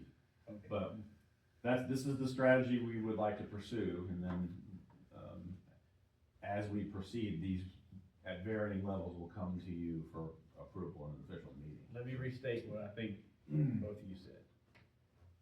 During the latest General Assembly session, they allocated some funds to each county, additional funds for road improvement. Correct. Our new allocation that they just allocated was 800 and something. 843,414. Okay, so that's money we didn't have, we still don't have, but it's coming, so 850K, right, you're saying it's gonna take 1.2+ million to get this bridge, to get us to 10 to 15 years. Yes, sir. So we're saying, we go to the state and say, hey, we'll take the money that you gave us and apply it to this problem set, can you help us with the rest of it? Correct. Elsewise, we're gonna have to look around at different pots of money to try to figure out. But we need to address the bridge. That's what I heard. Yes. Okay, so is that something that we need to vote on in the regular meeting? Allocation of the funds? So the first thing, The commitment of I would the want funds. you to approve the application to go towards that project, so that would be first, be a consent agenda item. In other words, so once you approve the application, I can submit, we'll actually probably get awarded these funds within 5 days, so. So that can, That's additional to this LMIG money. Yeah, this is that's not additional. helping, it's total separate. Right, Yeah, right, so- but so, alright. Okay. Yeah, so Jeff Davis is completely funded, so this is a piece that nobody knew was coming, didn't know how much. That's why I just want to make sure Jeff Davis is funded. Yes, sir, 100%, that will be our LMIG project that has our match, that's moving forward. We talked yesterday, Jason Allen and I, about timing of that project due to the reconstruction of the bridge. Obviously, we do not wanna start paving until we get to a completion stage. And then, utilizing the supplemental or LRA to handle the bridge aspect, which was something that, we've been getting inspection reports on about annually, but, when they did their inspection in February, there was some significant spalling on the cap, some issues that could be, detrimental from a load rating. And they were, looking to, if you do not do something, we're gonna reduce the load limit significantly. And with it being a huge thoroughfare through the county and with the commerce that's being moved back and forth, we sprung into action with Jason's direction, and we've got a good solution to give us the right answer for the 10 to 15 year horizon. So, do we get an annual inspection on our bridges? Biennial, yeah. So, can we, as a board, this has gotta be part of our thinking process, not to say y'all popping the songs, but you're popping the songs. We need to start being a part, I think that needs to be, the board needs to be aware of where we're at, where we stand, that we don't have these gotchas. Yeah, I think, and Jason and I talked about this, and I know he's looking at, the mapping, situation that he has, and we need something where we can, at any point in time, look and see, here are the statuses of our bridges, here are the statuses of our roads, you know, kind of rank ordered based on utilization and material condition, right? And so that we kind of have a situational awareness all the time of what's going on. Because we don't like, no one likes to like, hey, you got some extra bucks laying around? Yeah. So, and I know Jason's working on that, it's a work in progress, but I totally agree. Not only with bridges, with roads, you know, there's a lot of things that we need to really understand the rank order. And we'll get more into this when we start talking about paving roads again, right? So, I agree. Yeah, and our road out evaluation is not that old, so, Right. and y'all should have that. And that's what I was gonna say, Mr. Chairman, you know, Yeah. so we're constantly updating the road, inventory as we, you know, pave, you know, a new road, we're changing the grade real time. What we don't have, and, you know, what our recommendation of municipalities and counties is, about every 5 years, you probably need to do a countywide assessment, because, you know, I think our last one was in 2023, but full-blown county assessment was like 2022. Traffic patterns change, you know, somebody could get heavy, large tracks and change the wear and tear on that road, so having something that's a living, breathing document like the county manager said. And then we also did talk about all the off-system bridges, to add them to that, process. You know, the cost of doing inspection is gonna be a little more extensive because of the level of detail it takes to get the bridge inspected. But, you know, maybe increasing the frequency, at least for that first period, from the courtesy inspection that DOT gives us, which is every 2 years, but every bridge is on a different cycle. It's not like they're doing the entire county every 2 years. I did this one in 2022, so I'm not gonna come back till 2024. And there again, much like your roadways, a bridge can deteriorate very quickly in 2 years based off of the traffic and the loadings and the conditions and the flooding. You know, we're, at this particular bridge, we're seeing a lot of scouring at the indents because of the flooding that we had in the past 2 years that we've never had to encounter. But things like that can really get that deficiency curve escalated and ramped up real quick like. So that's something that we would love to work with the team together, provide that data, Commissioner Ellington, that we talked about, and get that long-range plan where the team can allocate dollars towards solutions. And I certainly can, the DOT actually publishes our schedule, so Yep. you can actually get on their website and look at it, but I'll circulate it. I just think it'd be good for our planning. I mean, you know, we all we think about is asphalt, and then we got bridges and culverts out here, cross drains that cost hundreds of thousands of dollars, if not millions of dollars, and we kind of gotta be fixed now. Yeah, and the other advantage to that is to doing more than what the state does, is that the state looks upon that very favorably. Yes. So if you're managing your infrastructure at a high level, then they're interested in helping you at a high level. So, Yeah, I agree, cause the public question will come up, you know, what's the status on Hannesville Bridge? What we stand there, It's on schedule. on schedule. They have a letting date, from what I understand. Yeah. Yeah, the DOT has a letting date. But just, the people just don't like the schedule. Yeah. Schedule's not good. That's the But at least problem. it's on the schedule. Okay, so the ask here is to put on the consent agenda, to authorize you to, Make an application, Make LRA application to apply to that project. okay, everybody good with that? Okay. consent agenda. Okay, next item is a discussion on process for the floating local, option sales tax. So, both the city and the county are opted in. So we need to move forward with the FLOSS, negotiations with the city. I think I sent each of y'all a copy of a slide presentation I was putting together a couple weeks ago. I went back and, put some more stuff in there. Basically, yeah, I had it on my phone. There you go, head slides. It just talks about what, 581 did and what, 92 did.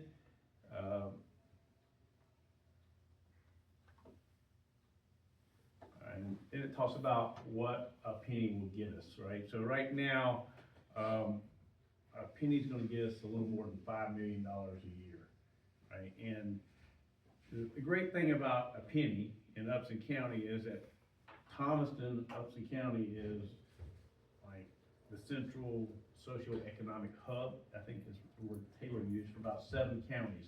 We have a lot of folks coming in from the surrounding counties to utilize our Walmart, our Home Depot, our Tractor Supply, our Chick-fil-A, our Longhorns, right? There's a lot of pennies coming in there. So, yeah, if we look at last year, the different penny sales tax, they all generated around $5.1 to $5.2 million. And so, the discussion has to be with the, city is getting it on the ballot. The earliest we can get it on the ballot is November of this year. There's only 2 elections allowed in an odd number of years. One was in March, and Thomas County was all over it. Thomasville and Thomas County already approved their floss, and then they're gonna start drawing pennies in June, I think it is. Their penny's worth $10 million a year.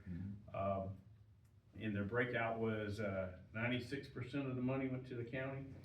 Yeah, so I had a detailed discussion with my counterpart there. So essentially, they took a very simple approach to it. They did a percentage of each taxing authority's levy.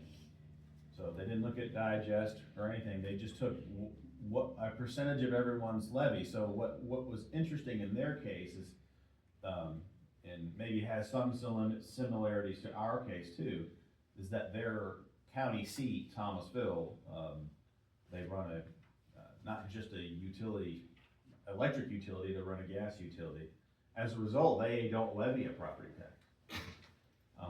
So that when they were putting this together, they sought some guidance from GMA and from ACCG, and they even went to some of the authors of the legislation, because I guess Thomasville was wanting to get a piece of this penny, and the guidance they were given was, well, it would be considered a windfall. If you're not gonna, you have no taxes to roll back, therefore, it's a windfall if you get a slice of this. So what it ended up is the other 6 small municipalities in the county ended up splitting it, and then the Thomasville actually got none of it, which I found interesting. But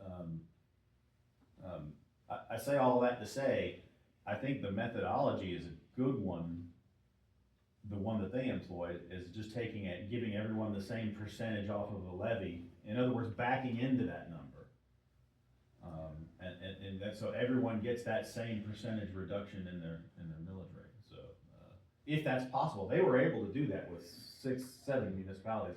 We may not be able to do that, but, in the end, members of their city council supported it anyway, because they still stand to benefit from it, because they pay county taxes, obviously. So, so interesting case study there. I think they were one of the first ones to do it, and they sought and got a lot of guidance, not just from their associations, but from the authors of the legislation. And they got, the guidance back is that, we're not creating additional revenue outside of what you levy. So I think we would be wise to take the same approach. If we go to the authors of the legislation and our own delegation, and they have told us that was the intent, so that we are not to take any more than this is not to generate any additional revenue for us, this is simply just a credit back to the taxpayer. So if the entire floss came to the county, we're looking at something like a 4.6, 4.7 per meal roll off for everyone in the county. That's, basically taking away half the county property tax. And that affects the people in the city too, because That's only homeowner tax, right? no, that's All property tax. taxes. All property tax. So, alternatively, the other thing is, the city does levy a tax, and so, and they had to opt in order for us to even be able to do this. So if we look at what they levy, they, on their rollback rate, against their digest, they would levy $1.26 million, right? When we look at the digest side by side, their portion of the overall percentage of taxable digest is 25.4%. If you multiply that by the $5 million that are possible with the pennies, it comes out to $1.27 million and eliminates the city tax. So I think both of those are great options. I think the city would prefer that second option because they have to play in the game. What we need to talk about is when we want to meet with the city, how we want to go about doing that. So, How quick's the process to get it on the ballot for November? We would have to be calling for the election in late August at the latest, right, early September, late August, so. The sooner the better. Yeah. It's gotta be negotiated out before you get it on the ballot. So, Yeah. I mean, so I would say we probably need to be all over that right now. I'm not sure if this could be an easy process or it could be very, very difficult. so what I'd like to propose is that we host a meeting and we invite the city council to come forward and they can bring their proposal. We'll have our proposals, we have multiple proposals, and have an open discussion and move forward from there. I think we should do it probably within the next month. I try to have an initial meeting. It gives us some time if we don't have, you know, immediate high fives. Gives us a little time to negotiate.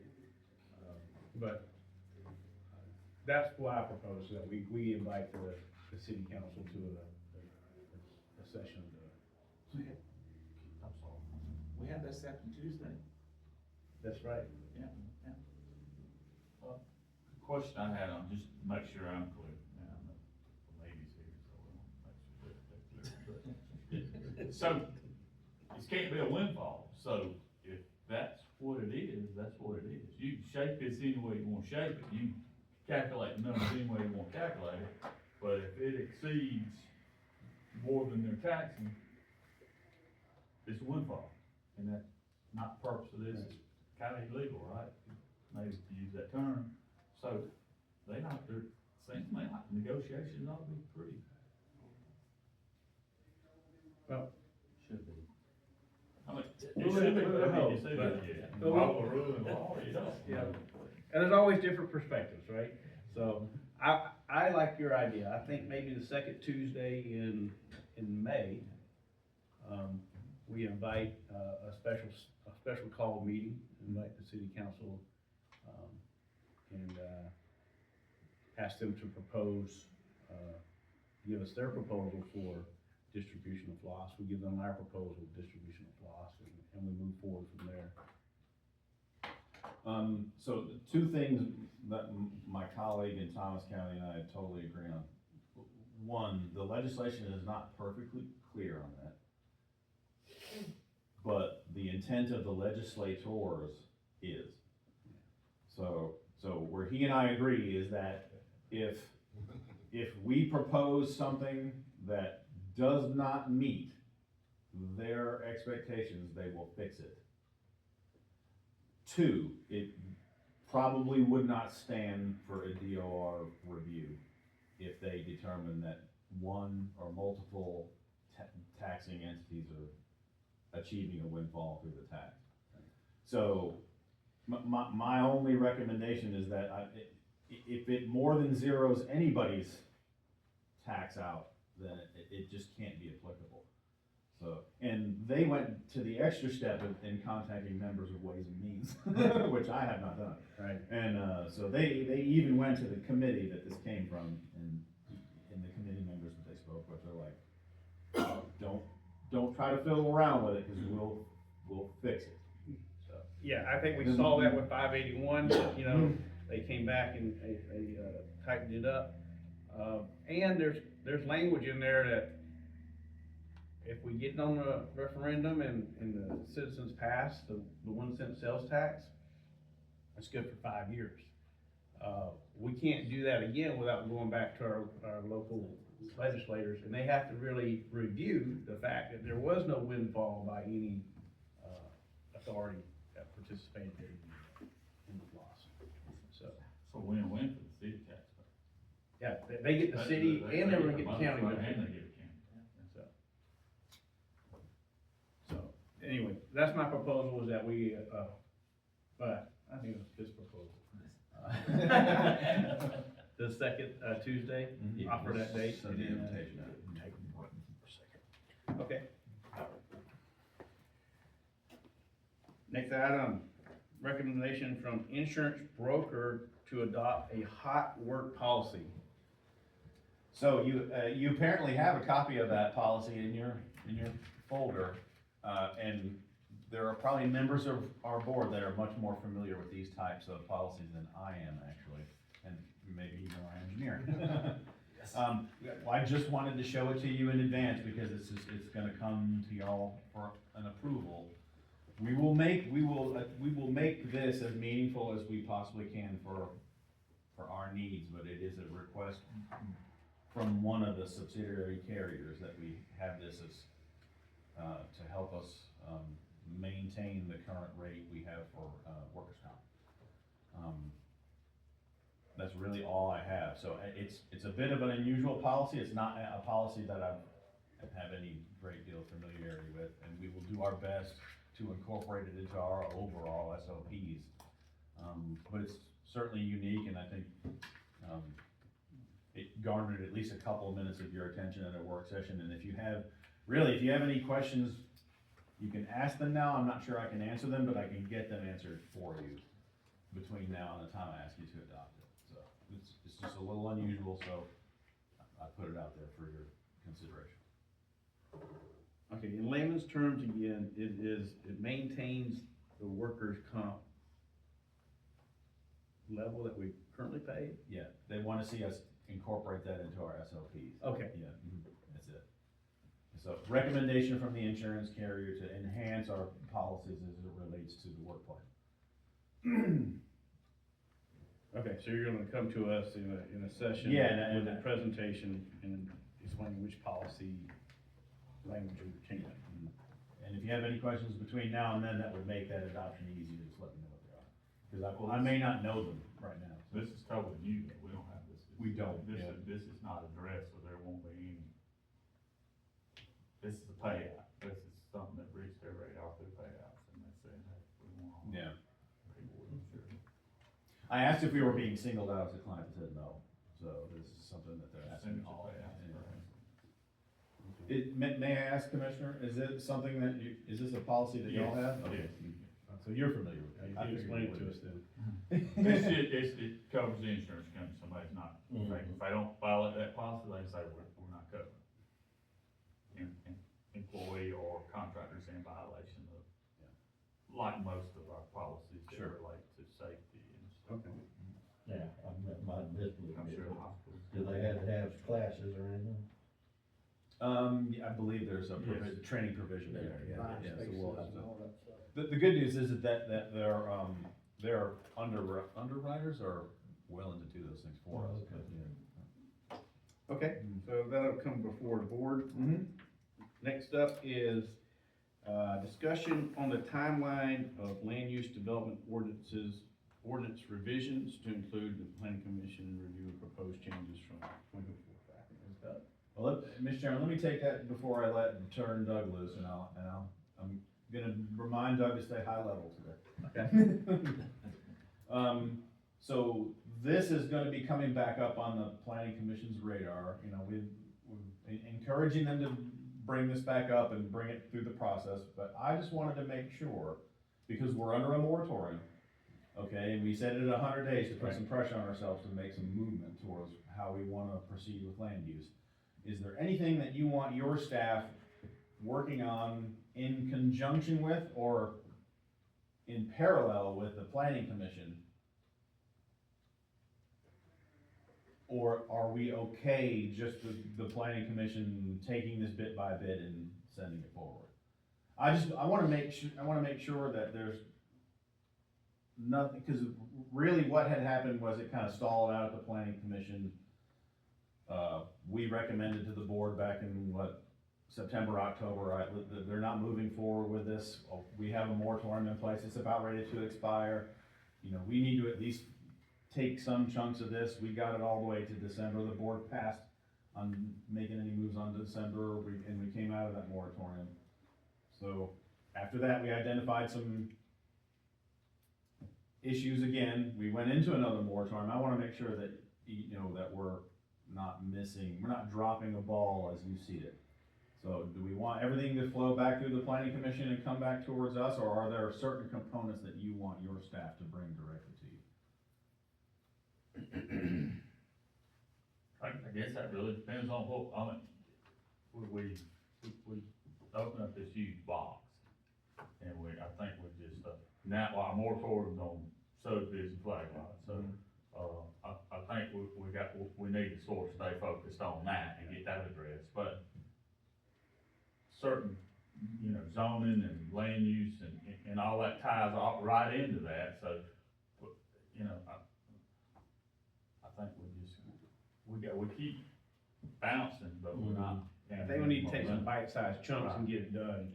Right, but, I mean, I think until we address, I mean, lot size, all that stuff, right, all that, you know, subdivisions, we can address that, but we gotta circle all the way back and say, okay, what is the classification of this property? What do we wanna be? I thought we'd already decided all that, but it seems like that's on a rotating scale, it just changes weekly. But, you know, what is AR, what is residential? And until we define that, we're just gonna be all over the place. Cause you're gonna create these subdivision rules, but then are you creating it for AR or are you creating it for residential? So then we're gonna have to go back and fix that. So I think until we figure out what we want to be AR and what we want to be residential, and that's your base. Once you get your base, you work off your base. And, cause we're gonna, if you try to jump way ahead, you're gonna constantly be going back and reconstruction. And that's not necessarily a bad thing, cause we might not get it right the first time. We might not get it right the fifth time, but we gotta do something, cause it ain't working now. That's just my take on it. And admittedly, I had a long conversation with Commissioner Ellington expressing a little bit of frustration because we went through the entire, comprehensive plan revision. Right. Based on the feedback we got from the board at the time and all the citizen committees and, open houses and everything we had, we put a pretty robust recommendation together, presented it to the board. That still exists in some form, and we're okay if that's not where the board, if we ended up in a spot that the board doesn't wanna go, we just need to know where to go next. Is that fair? Yeah. Cause in the end, this is a pretty important policy decision, so. Impacts everybody. Yeah, as I look back, I mean, you know, I think it was two things, right? The flag lot situation and, you know, what is a subdivision basically? And, the flag lot is all about how many driveways are coming into a county road or a state road, in a very short period of time where there's a lot of high traffic. Some were concerned about aesthetics. I wasn't necessarily so concerned about what somebody's driveway looks like. It's just, you know, how many driveways are there when that semi is coming down the hill. So that was part of the subdivision aspect of it. The other part that really seemed to get hung up was, whether it was, 10 or 12 acres on the AR. How small can AR be? Right. That's the question. And that's really where all this started. Yeah, that's. How small can AR be? So, Because we have folks with 3.5 acre lots or 2 acre lots that are out in the county. They can do certain things under AR that they could not do under residential. And so, regardless of the lot size, 2 acres or 200 acres, the uses are the same. Yeah, and I'll be happy to give an example. In my district where you live,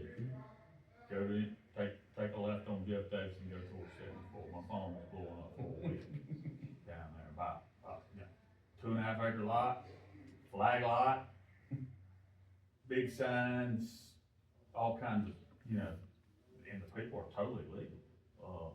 You know, signs, running a bakery, you know, that's legal, but it's not an issue till it's an issue. Those things we gotta define. Is that what we want our county to look like? I guess we gotta ask ourselves. Is that what the other people want our county to look like? That's why we gotta determine that.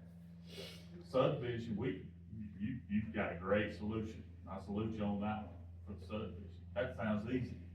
That's an easy solution, but we gotta determine, okay, is this AR for subdivision, or is this rural residential, or whatever we Yeah, choose? what's the definition of rural, right? Right. Where's the little guy on the tractor on the little Right, sign? we just gotta determine what that is and what we want that to look like, and I think we don't need it. I think we make it a lot more complicated than we needs to be. I mean, what do we want our county to look like? We were elected, we're representatives of the people, we need to talk to our people. And look, we're not gonna make everybody happy, there's gonna be pains in all of it, but we don't take the bull by the horns now. Look, it's happening every day. I mean, it's right. I think, what we saw was we have people with 12-acre tracts, 15-acre tracts, and when we said, hey, you can't subdivide below, I forget what it was, if it was 10 or 12, you know, and it became, well, now I can't give my son or my daughter 5 acres, and they're still AR, because I'm AR. I think that's where the rub came, right? So, I think it's just gonna be. Somebody's how gonna be small, upset. how small they are, and Right. what are the grandfathers, probably. And Mr. Chairman, they were just coming out of the comp plan that he addressed.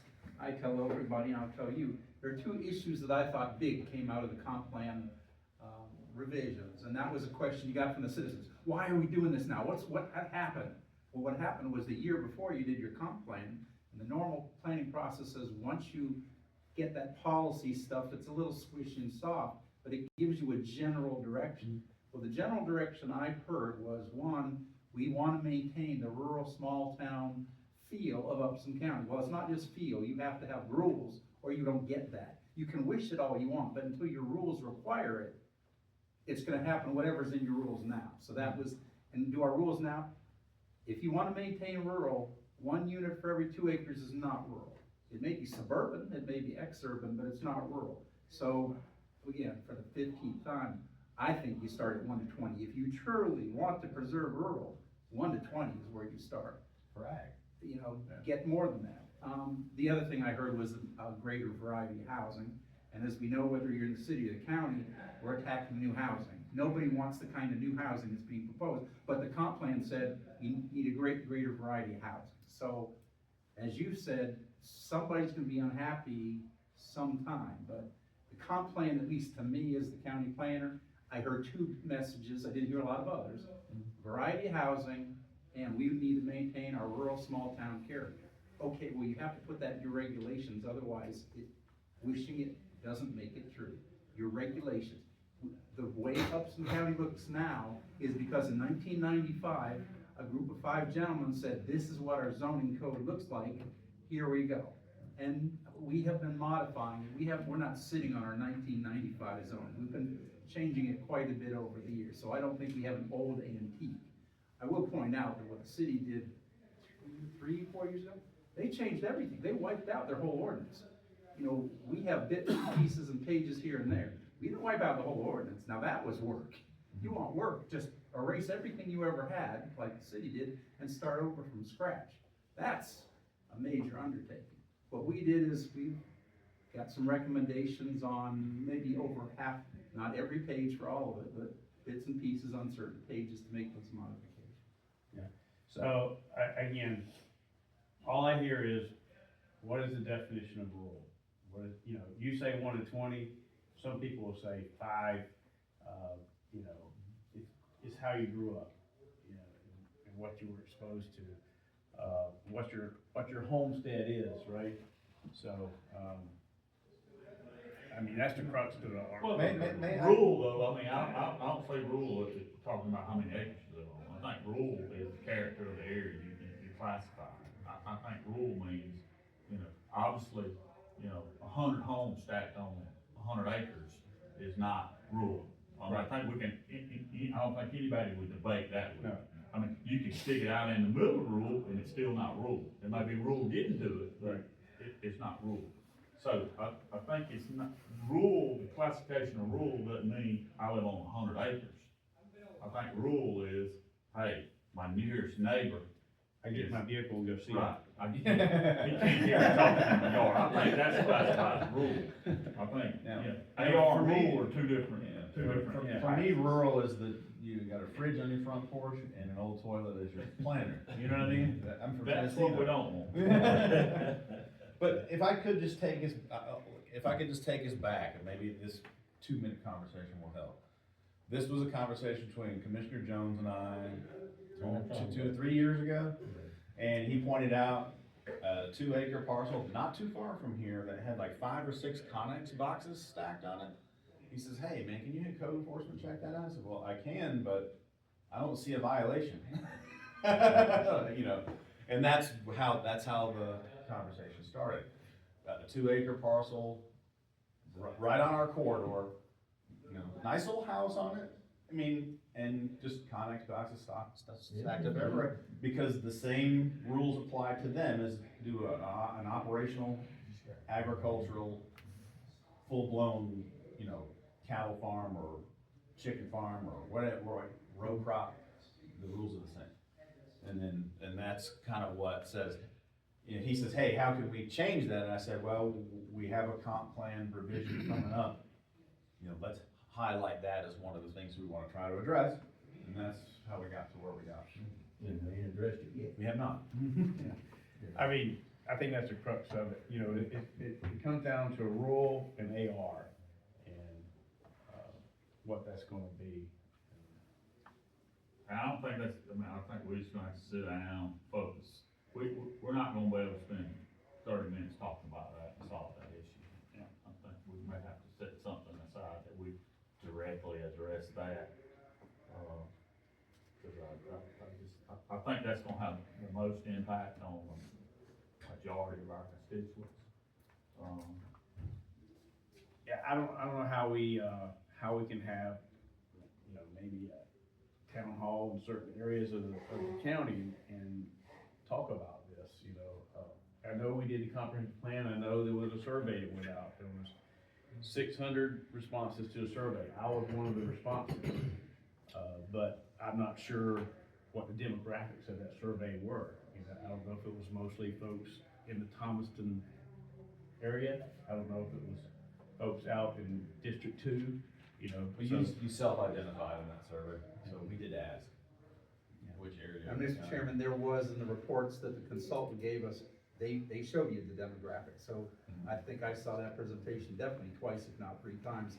They had the breakdown, the consultant did. At all of our open houses, we had all those results. Yeah, but I'm saying, it talked about small town and rural, but there was no definition, is what I'm saying. Like, I agree, that's what I want, but when someone's agreeing to that, what are they thinking when they say that? Well, but when we started to get a definition, 1 to 12, oh, well, then it becomes something else when it's 1 to 12. And obviously, it is more than that, but if you look, again, we have 75 pages, give or take, that have changes. So while we're all focusing on the 1 to 12, 1 to 20, whatever, that's because that's what got us stuck. I mean, the planning commission got this in August, and when it was on their agenda, which was almost all of last year, they never really got past that 1 to 10, 1 to 12, 1 to 20, whatever the debate was. Yeah. There's a whole lot more, and the pages are changes, but that's all that got discussed. There are probably 50 or 60 other issues, small or larger, but that's what we got stuck on, and we're sort of stuck on now, is that one issue. You know, I think one of the main things people are stuck on is not being able to buy the land.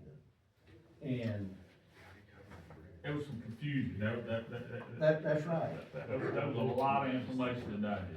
Yeah, it was a lot. And it was confusing, because I personally stood in the hall and talked for at least an hour with different people, and once kind of explained to them what's going on, okay, I thought you should. I had people showing up that lived in the city going, hey, you gonna tell me, gotta build this house. No, it doesn't impact you. But, you know, it's just, let's just define what it is. If we're gonna have AR, if AR is gonna be 5 acres, I'm just using that as a number, please don't get that in paper, not recorded. But I'm just using that as a number. If anything less than 5 acres or less is rural residential, then we need to address that. We don't need to go way down here and start, I know that impacts other stuff, but let's get through one step at a time.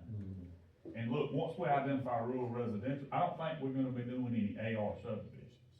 Right. Okay, so once we identify rural residential, then we go from there. But I think in that aspect, and I'm really gonna throw this out here, it's really gonna throw a kink in everything. I think we need to look at raising the 2 acre minimum. But I think we need to, under the circumstances now that the state requires that you have a septic tank, and then you have to have a site in case that septic tank fails. You have to have a that's sort of new.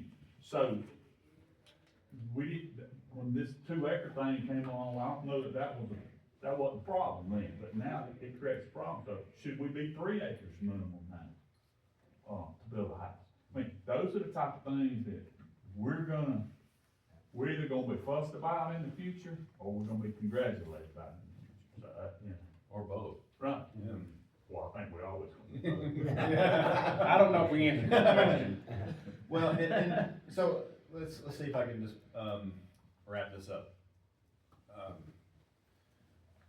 You know, based on, you know, numerous work sessions that you had with myself, your planner, and your consultant, and, I mean, I can't, however many public engagements, I think we've had 7 or 8, if you don't count the focus groups.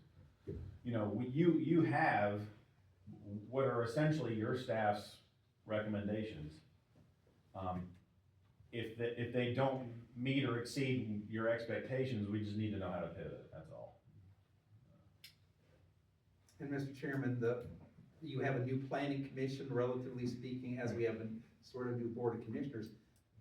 They feel that they need direction. I don't know how you want to do that, but that's one of the things. For instance, they paused, and for 3 months now, they said, don't even put those amendments on our agenda until May. So after a 3-month moratorium on discussing it, I will put it back on their agenda next month. But again, I think whatever that direction is between you and the county managers, what direction to give them, because 3 of the 5 are relatively new members now. And, you know, they did hold up August, September, October. There wasn't much movement for months from them. So I don't know what will get them to move forward, but I think part of what they're looking for is maybe if there's a first chunk that you can identify, maybe that will, you know, do you want, okay, just concentrate on the subdivision ordinance, don't even look at zoning now or look at this part of it. I mean, I guess we have a start now. We'll look at the flag lot provisions, we'll look at the internal access, Right. and then the serial splitting issue, which is the 3 issues you put into the moratorium.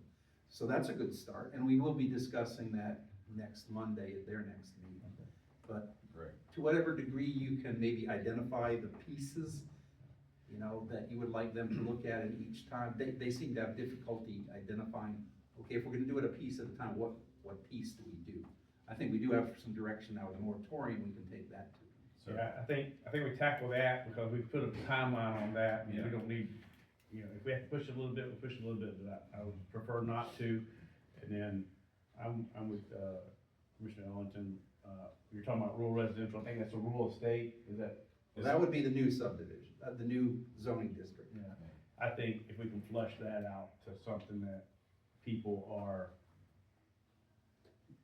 is rural to them, right? Right. So, I think that's probably a challenge. and that goes to answer a couple of questions that keep coming up. One, I can't subdivide my land, well, you can't in AR, but you could in rural residential. So you could take a piece of your AR and it's not necessarily gonna be spot zoning, cause we identified that as a new zoning district, so that you could have a small acreage that would not allow you to stack 5 Connex boxes on your property. So that would not be an acceptable, it would basically be, a more loose regulation than R1, but a much tighter regulation than AR. It kind of fits neatly in the middle. Yeah, I think, I'm a visual person, reading 155 pages is a lot. I think if I had a chart that showed me side by side what I can do in AR compared to what I can do in rural estate, compared to R1 to whatever. It's easy to do the chart and say, this is an acre, this is 2 acres, this is whatever. But there's a lot of things you can do in AR that, we don't want people doing all over the place, but there's some things that you can do in AR that people probably wanna do with their rural estate, I don't have 12 acres. I hope to have 12 acres here in a month, but, I have 10 acres, but I have a small farm. I raise goats. Under the previous, example of AR, I'd probably grandfathered, but I wouldn't fit in there as it was gonna be written. And so I think that's what people are concerned about. So, when you look at the rural estate, what can you do with the rural estate, as far as any type of, the chickens, the livestock or whatever, on your, I think that's 3 acres, maybe it needs to be 4 or 5 acres, I don't know what it needs to be, but. Yeah, I think that's something, yeah. where we lay it out. And we could do that very, very easily, and that would help. Mr. Chairman, that could be a chunk, just look at the RE, the residential estate, but what I'll tell you is, it's very restrictive, but you also have to apply for it, so there is no RE anywhere, even when you create that zoning district, people would have to apply for the RE, or unless you all wanna take it, and just. And the only people applying is gonna be the people Division. wanting to divide Right. property. Yeah. And, And yes, the Or- rules or are very maybe- restrictive Or compared maybe to. even do a development in that, which would help us tackle some of the other issues. Well, let me throw this into the pot. Now, take Cheryl Jane, which is, the older people here know what Cheryl Jane is, subdivision. That's 1 and 2 acre lots that were created back in the 60s, and it's still AR. And that was where a lot of complaints come from, was these old subdivisions. And they're still AR. What would be a process to take these old subdivisions and change the zoning?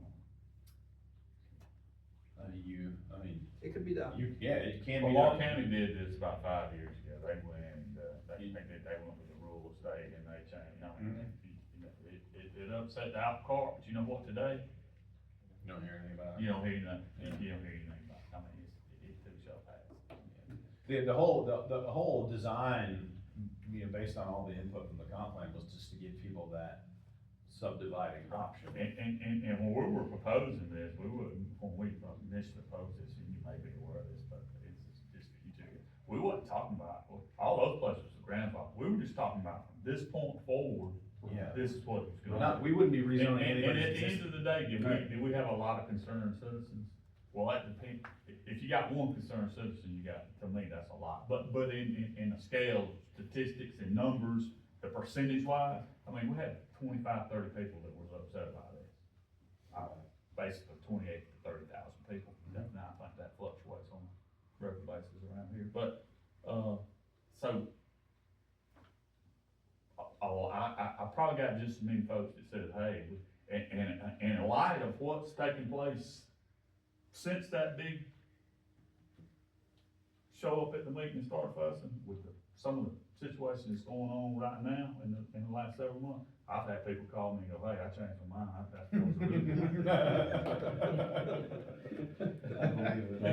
That's exactly right. Hey, if we visit this again, I'm calling, I need you to show up at the meeting. Well, I think so, I just wanna make sure I got the takeaways. So we're gonna have the planning commission focused on, getting us out of our moratorium with a reasonable rewrite. Doug and I will work on putting a chart together based on what our most recent proposal was, so you can see. So it's like a quick reference guide, so that the next time we discuss it, we can say, all right, yes, yes, yes, no. And I'll send a draft out, and if anything's left out, you can give us some feedback, and then we'll have it ready to go. Well, let me ask you another question. Can't they, I know they can, because James and I were both in on planning commission. Workshop some of this stuff, instead of having it in these meetings, where they got these people wanting to get this stuff done. And this is totally different focus than trying to get through this to handle this. And then kind of workshop it and then bring it into an open meeting. Mr. Chairman, and that was a specific conversation we actually had at the last planning commission, because we have so many new members who've never been to a planning commission workshop. We referenced, Commissioner Hilton, and we said, he's very familiar with specifically the animal ordinance. I think we workshopped that at least twice. And there was another ordinance in the past where we've done workshops. So for the new planning commissioners, it was entered into their knowledge that yes, this is a possibility, but of course, that's something they have to want to do. And so far, they really, other than being informed that workshops have been done in the history of the planning commission, they didn't really suggest or propose any in the near future anyway. Now, maybe when we in May reintroduce the amendments to the zoning ordinance and the subdivision ordinance, maybe they'll take us up on that option. Well, but right now, we're just gonna work on the flag lots and subdivision ordinance. That's priority. And then we're gonna piggyback the other stuff, but so, I just want to throw this out there. I'm going to say it right now, I'm supporting, anything less than 5 acres ought to be rural residential for the state. And I think we need to give that guidance, because we don't need them to come back with 12 acres and we go, that ain't what we're thinking. So if you got something to say it, so they can kind of get some idea. Don't have them working on 50 acres when you think they're talking about 5. We need to give them some direction. Now, the rural estate in the draft that we've had since last August is 3. Yeah. AR stays at 2. So RE actually is a higher standard than AR. Just up at 5. Yeah, anything. Minimum. And the last thing I'll say just before we move on is that, and I said to Commissioner Ellington yesterday, is not, it may be great, or may think it's great, it won't be perfect, but, moving forward and then having us live with whatever the new revisions are, obviously, we know it'll have to be tweaked, so we're not, in other words, we're never ever married to something forever, so we can always change it. Getting some positive momentum, I think, would be good. Okay. But we will definitely start with what's specifically mentioned in our moratorium. Okay. Next item, litter control. Okay, that was me. Look, guys, I'm getting complaints, and I know y'all got eyes too. We ain't been able to clean the sides of the roads. And, what can we do about it? That's the main thing. What can we do about getting some kind of litter control? It used to be, we depended on the sheriff, and then that just kind of fizzled out during COVID. And, it never came back. I think they're still doing it to some limited degree. Yeah, limited, very limited. Yeah. But The biggest difference that we've made is that we had identified 100 miles of road that we were contracting litter removal for. Right. To about $60,000 and change annually. And it was Quarterly pickup. 146 miles. Which I know the road department misses. Oh, I get it. I see it myself. I don't necessarily say I've had complaints about it, but I see it myself, there's a cost associated with doing it, and there's a cost associated with not doing it. Yeah. I know the city's about to have a cleanup day, I think 26th of April. And I think it's a good idea, but that's a one-time deal, right? We're gonna fix this area. I really think we need some kind of, program, about, you know, keeping Upson clean. We talked about it yesterday with stakeholders.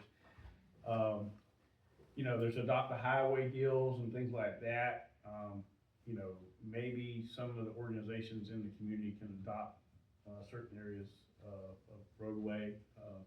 And when I say that, I'm thinking we have churches that are on certain roadways, and you go down the road and it really could use some work.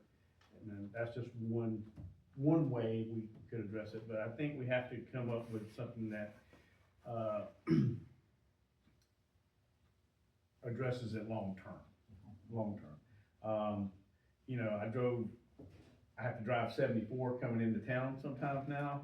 You know, there's a big tubular-tized television on the side of the road. You know, and I drive Jeff Davis a lot, and Jeff Davis looks better right now. And the reason it looks better right now is because the grass has grown. As soon as the road department goes through there, it is gonna be horrific, right? Because Jeff Davis. there's so I much mean, not trash, Jeff Davis, there's so much Delaware. trash, Hidden. down towards, 74 on Jeff Davis. It's hidden now.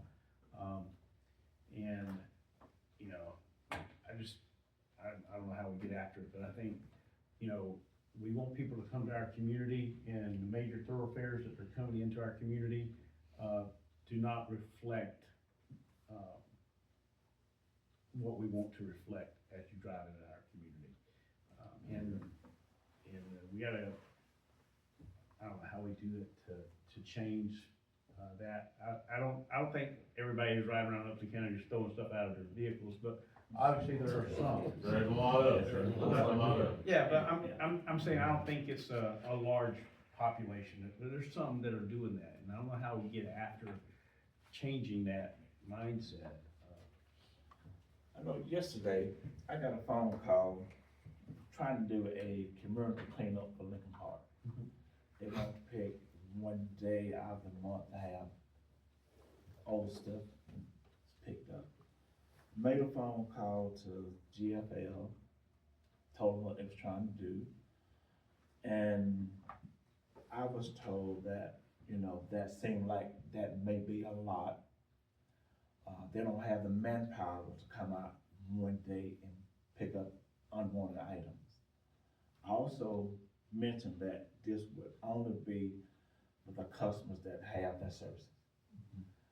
What the guy recommended, they could bring a dumpster, put a dumpster down there, but we would have to have someone to wash the dumpster and make sure that tires and plumbing supplies, those type of things not being thrown in there. I'm like, that's crazy. I understand, but if you can bring these supplies from your resident to one area, 9 times out of 10, you can take it down Lincolnville Road to the site itself, which a lot of residents can't do. I tried to explain to them, you know, in the past, there have been times where people do want to clean up, but they're not able to haul garbage from one point to another. The other proposal, he said that, you know, we offer you a once a month garbage pickup for stuff that can't go in the trash can. So we're trying to make people more aware, you know, you're paying for these services. You can call them on a monthly basis to come pick up any unwanted items that you may have, as far as refrigerators and so forth and stuff like that. Yeah. But it do make it hard though, because there are only certain items that they will pick up. Well, Yeah. don't want to cut you off, I was gonna say this, just think about this, I don't want to have a discussion about it, just think about this. We're willing to pay $150,000, $180,000 to get Justice Compact, Flex Clean. How many people does that impact? But picking up trash off the side of the road impacts every citizen in this county. And, you know, so, I was a big proponent of getting the contractor to come in. No, I didn't like spending the money, but It's clean. They did a great I job. did, it made me as a citizen feel like my tax dollars were working. That's all I gotta say. Well, the staff's always been supportive of the, and we use the same contractor. And they in did a State. good job. They did a great Yeah, job. well, it was a state contract money. Yeah, we basically piggybacked off the state's contract. And they got it done. Everywhere. And we were utilizing T-Splosh for it. I don't remember how we ended up, it got cut in the budget process, I don't remember why, but if, the board would like to see that on the agenda, I know the staff would, so. That's. We gotta do something. Yeah. It's just a- I mean, I had that in my notes to talk about, I mean, just driving around, you know, Terrible. it's terrible. It is. You know, like you said, it's all hidden. Until It's the gonna road come out crew comes through. when the mowers go through that. It sure makes their job a lot easier too. Well, it does, but, you know, but the thing about it is just like the state, they don't pick up any trash. I just like to Until recommend you after they bring mow it. it. You know, so, cause they bring stuff out that you didn't know was in there, and, you know. So, yeah, if you can, propose something, and We gotta go back, I mean, you know, you get complaints about spending the money, but then you get a whole lot more complaints about it looks like crap. But if you think about it, if you spend the money on something like that, it could enhance the growth, you know, industry, people coming in here, I mean, so it'll pay for itself, really. Hopefully. and when we get our public information officer at some point, they can, lead the campaign, keep us clean. All right. Good plug. Building inspections. All right, that's another me, and it's not timing of, it's timeliness of. I'm getting some complaints about how long it takes to get an inspection. 1 week to get inspections. And I think 1 week's too stinking long. I was in business for a long time in various counties and never was over a day. So, as small as this county is, why does it take a week to get an inspection? Are you talking about like getting your footings inspected, getting your Right. plumbing inspected, Yeah. that type of thing? Yep. I don't know. That may have happened to an individual, but it's a wild exception, certainly not our norm. But what is the norm? I would say it's 2 to 3 days. I mean, we've got at least one member who knows because we've been doing inspections out there. The norm is 2 to 3, and there's one specific individual that I think you're aware of. And number one, I think you were told, or it was conveyed above my head, 5 days. Actually, I think I would then sent, the county manager that, no, he was actually scheduled for the very next day, and it had been 5 days. And then he had a subsequent inspection, and when he called, when we went out there, he wasn't ready. So that causes issues. When you schedule an inspection, when we get out there, we can't do the inspection. We could have plugged somebody else in there. So we also have complaints from at least one individual that's problematic. It's not a common complaint for us. Yeah, well, you know, me being a contractor, you know, it just, a week is way too stinking long. Long I as would we- say 2 to 3 days is the accurate Yeah, information. and we're using Thomas plus. Nova fills in. Nova fills in. They like Thomas better. Well, I'm Yes. sure because they like Thomas better because Thomas lets them get by with stuff that regular inspection companies won't let them buy with. So, That I'm not sure of, but. well, I am. Okay, code violations is the next issue. Yeah, we got any updates on code violations? You know, we've lost so many code enforcement officers over the years, And I don't know either one of the new when the other new guy started, right? Yes. And, when Tyler was here, I had a whole 3 or 4 streets over here across from Interfor that he wrote up the whole place. And, I don't know if it ever got cleaned up since Tyler left or how we doing on code enforcement. Well, Mr. Chairman, I'm gonna use a word you used earlier, churn. We have way too much turnover in our code officers.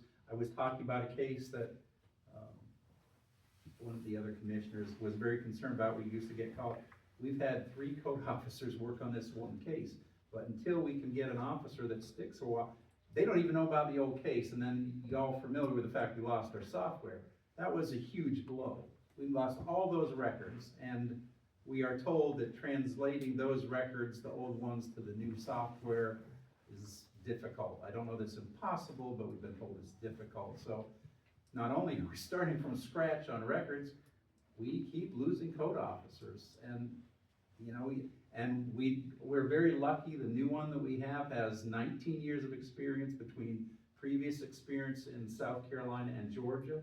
So when we interviewed him, we grabbed him as quickly as we could, and then we allowed him to take about 2 months to get his life situation, because he was moving back from South Carolina to Georgia. And he's still getting to know the community. He didn't know Upson County before, so he's 5th or 6th week now, and he's getting to know it. But it takes time, whether it's a cleaning crew or code enforcement, it takes a while for them to get to know the community and the new set of rules, et cetera. So we have 2 officers, we're staffed up. I'm very happy with our new one.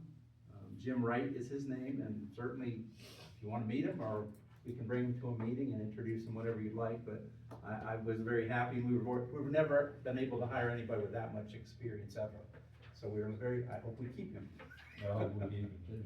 Yeah, But it will take him Yeah, time to get to know the community. You were gonna second that, I'll second it also. I mean, yeah, we had a organizational meeting with the magistrate, chief magistrate and her staff.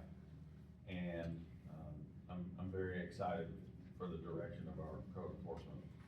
So, we've had issues on our side of the house, but we've also had issues on the judicial side of the house, and that's changed. Yeah, so, to say that was probably one of the best meetings I've had this year, I think is an understatement. I think we all left that room on exactly the same page. We did everything but applaud, so I think we've got a really good plan moving forward. yeah, it was a team atmosphere, from the court side to code enforcement, us. But again, what Doug's saying, the issue is we're basically at our infancy again, which really is a good thing with the new chief magistrate coming in, because we've got an opportunity right now to build it exactly how we want. I would just emphasize too, as Doug says, or said, if code enforcement develops like we want it, with these 2 new officers or 1 new officer, we need to do everything we can do to hold on to these people. Tyler was a asset for us, and I hate that we lost him, and I know Jason did everything he could within his power. But if that comes back up and we're in a situation where we really like this person, I'm gonna be advocating whatever we need to do, within reason. Right. And Martisha Thompson, our other officer's only been on the job for 1.5 years. Her previous experience was working in a prison. So she didn't have any code enforcement experience. So we're fortunate that she has some post certifications, so she's got some of that training that helps. Well, in truth, Tyler was doing the Yes. heavy lifting while he was here, so she's learning how to do that heavy lifting now. So with the high rate of turnover, are we doing any type of exit interviews to find out why? Of course. It's money. So the people pay more and they leave. So Some of them Well, some of them, just needed to go. Yeah. correct. Yeah. Right. But also, if money was, I'm gonna say, one of the main issues, have we did a salary comparison to the surrounding counties? So we at a good level We as are. far as the amount of pay. Well, and I'm gonna give credit to the county manager. We had to move the salary to hire this new officer. It wasn't within the normal structure, but county manager talked to him and talked to our HR coordinator, and they came up with a new number, and that's why we were able to get somebody with 19 years of previous code enforcement experience in Georgia and another state. So we, as the need has arisen, our county managers helped us out there. And I don't think it's got anything, I think that the ones we have lost, and Tyler, I hate to see him, but he left from code enforcement, be director in another county force, so that was a huge salary discrepancy. He became a department head at Right. a new job. Yeah. A new job, so that. And he knows the door's open, he can come back anytime. All right, next up is commissioner comments, Commissioner Biggs. You good? Commissioner Nelson? I'm just excited to get to working on this, some of these, ordinances that we're looking to review, and I'm ready to see some already. You don't have anything more? Commissioner Jones? Hey, I am grateful that we did talk about litter control. I mean, it's just, since we quit, we've gone back. I think trash is worse than it was before we ever started the cleanup. One other thing on, and there's no, we tried it, and we did do a little work with code enforcement following garbage trucks. But I think some of it still comes off of garbage trucks that we can't control. But, I'm just grateful we at least brought it back up, and other than that, I'm done. You got anything? No, I think I covered everything, thank you. Teresa, you got anything? Okay, I just got a couple things. Last meeting, we talked about, audio video equipment for the room in the Justice Center. Do we have any, movement on that? So we're moving forward with everything but the screens down there. So we'll, I think in about another 3 or 4 weeks, it'll be ready for you to use if you want to use it. Okay, we wanna try it. Screens included? Huh? The screens Yeah, I included? think we decided to do everything but the screens, so. So, No, just the ones that are in front of y'all. oh, okay, That's what I'm talking about. Okay. Yeah. I really don't need. Yeah. Yeah. I thought you might. No, the big projector ones, we're doing those, but just not the individual, lectern. So that'll be, allow us to use the Justice Center, bigger room, have more audience, still be able to go YouTube Live. So we're meeting here. I'm not able to go YouTube Live on my mobile, phone. It's just a connectivity issue, so I have to record. And so we've been doing this for a while. I think everybody's a little more comfortable, doing it. And so my question would be, we're doing the AV for the Justice Center. Can we do, a webcam on the laptop, something more than my, cell phone here that we just incorporate into Into our channel. into our official channel? I think you got a motion from the press. I don't hear a second though. I don't have a problem with it, we're already on here, it's working, I'm me, and I'm not gonna change regardless if I'm on there or not, so, what kind of cost is such, it's not that terrible. Hundreds. Well, yeah, that way, if wherever we choose that we're at, we can, Yeah, I need a tripod, a webcam. right, if something goes down, we're able to make it happen, so. So the only issue we may have here is that for whatever reason, they haven't, the airport authority hasn't hooked up to Highline yet, I don't think. I don't know if you've noticed their connectivity is not that great. I don't know if we would be able to go live, but we could certainly record it and publish it. Right, Yeah. okay. Yeah. And maybe we'll get them hooked up on Highline too. So next issue I just want to discuss is, I don't know the timeline that we normally use, but I would like to get after the budget for next year sooner, rather than later. I went to a couple of meetings last year, as a citizen. here are just some of my thoughts, you know. I saw numbers as a citizen, I heard numbers, I saw numbers.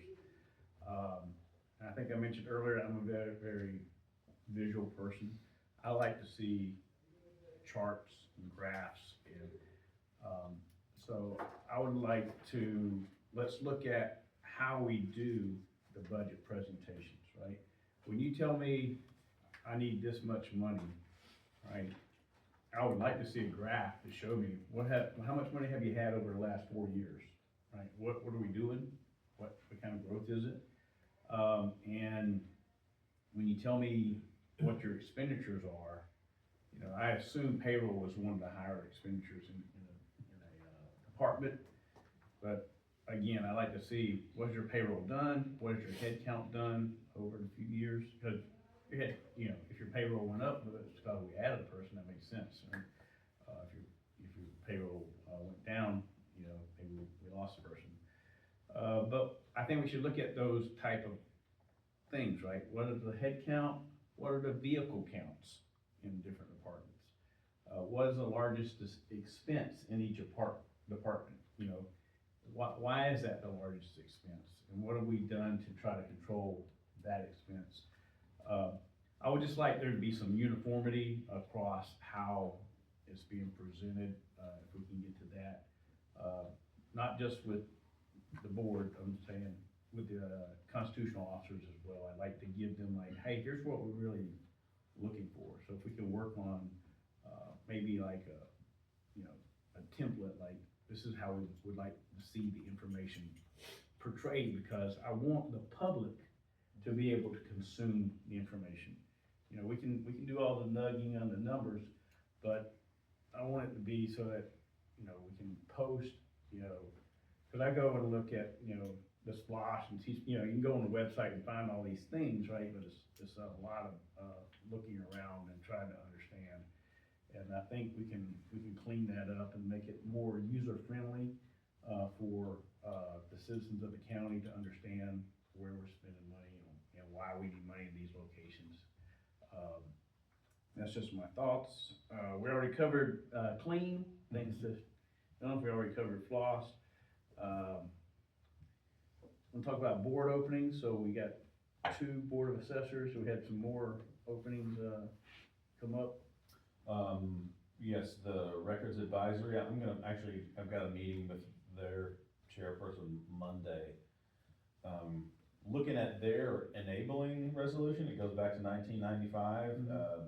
We may need to revise that. Okay. Because what it requires us to do, and I didn't realize this until they brought it to my attention, it requires y'all, or it says that y'all will appoint certain staff people.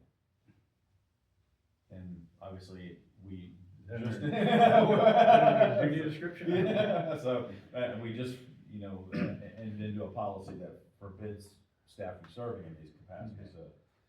But yes, so that and then board of elections. I thought we talked about it before, and we never went anywhere, and I don't know the legality of it, but I know we talked about potentially all boards that we appoint to, with the exception of the IDA, you know, start YouTube and the meetings and stuff like that. I mean, is there Yeah, we said that we can't do that, or we said that the boards that we have Control, purview over should execute the same way we execute. what about the board of assessors? I know in some places the board of assessors does do that. I think we can have a conversation with them, and I mean, I think that, yeah, and we're gonna appoint 2 new members. We can have those conversations with people who were interviewed. You know, like, what I elections think board? you can compel them. Right, the elections Yeah, board. pretty sure. I mean, Yeah. just give citizens access. Now, how many is gonna utilize it, I can't tell you that, but at least we can say, well, if you wanna know, here's where you can go find that. The best way to do that would be by ordinance. So we can say everybody's got that. I'm pretty sure. I'm all about. I guess so. Well, I mean, I just knew we had talked about it, and then I didn't never really hear anything else about it, and on the planning commission, I mean, they're already to it, but I just. Yeah, I mean, Nobody's I saying mean, that. I don't wanna Maybe I speak for don't the agree. attorney, but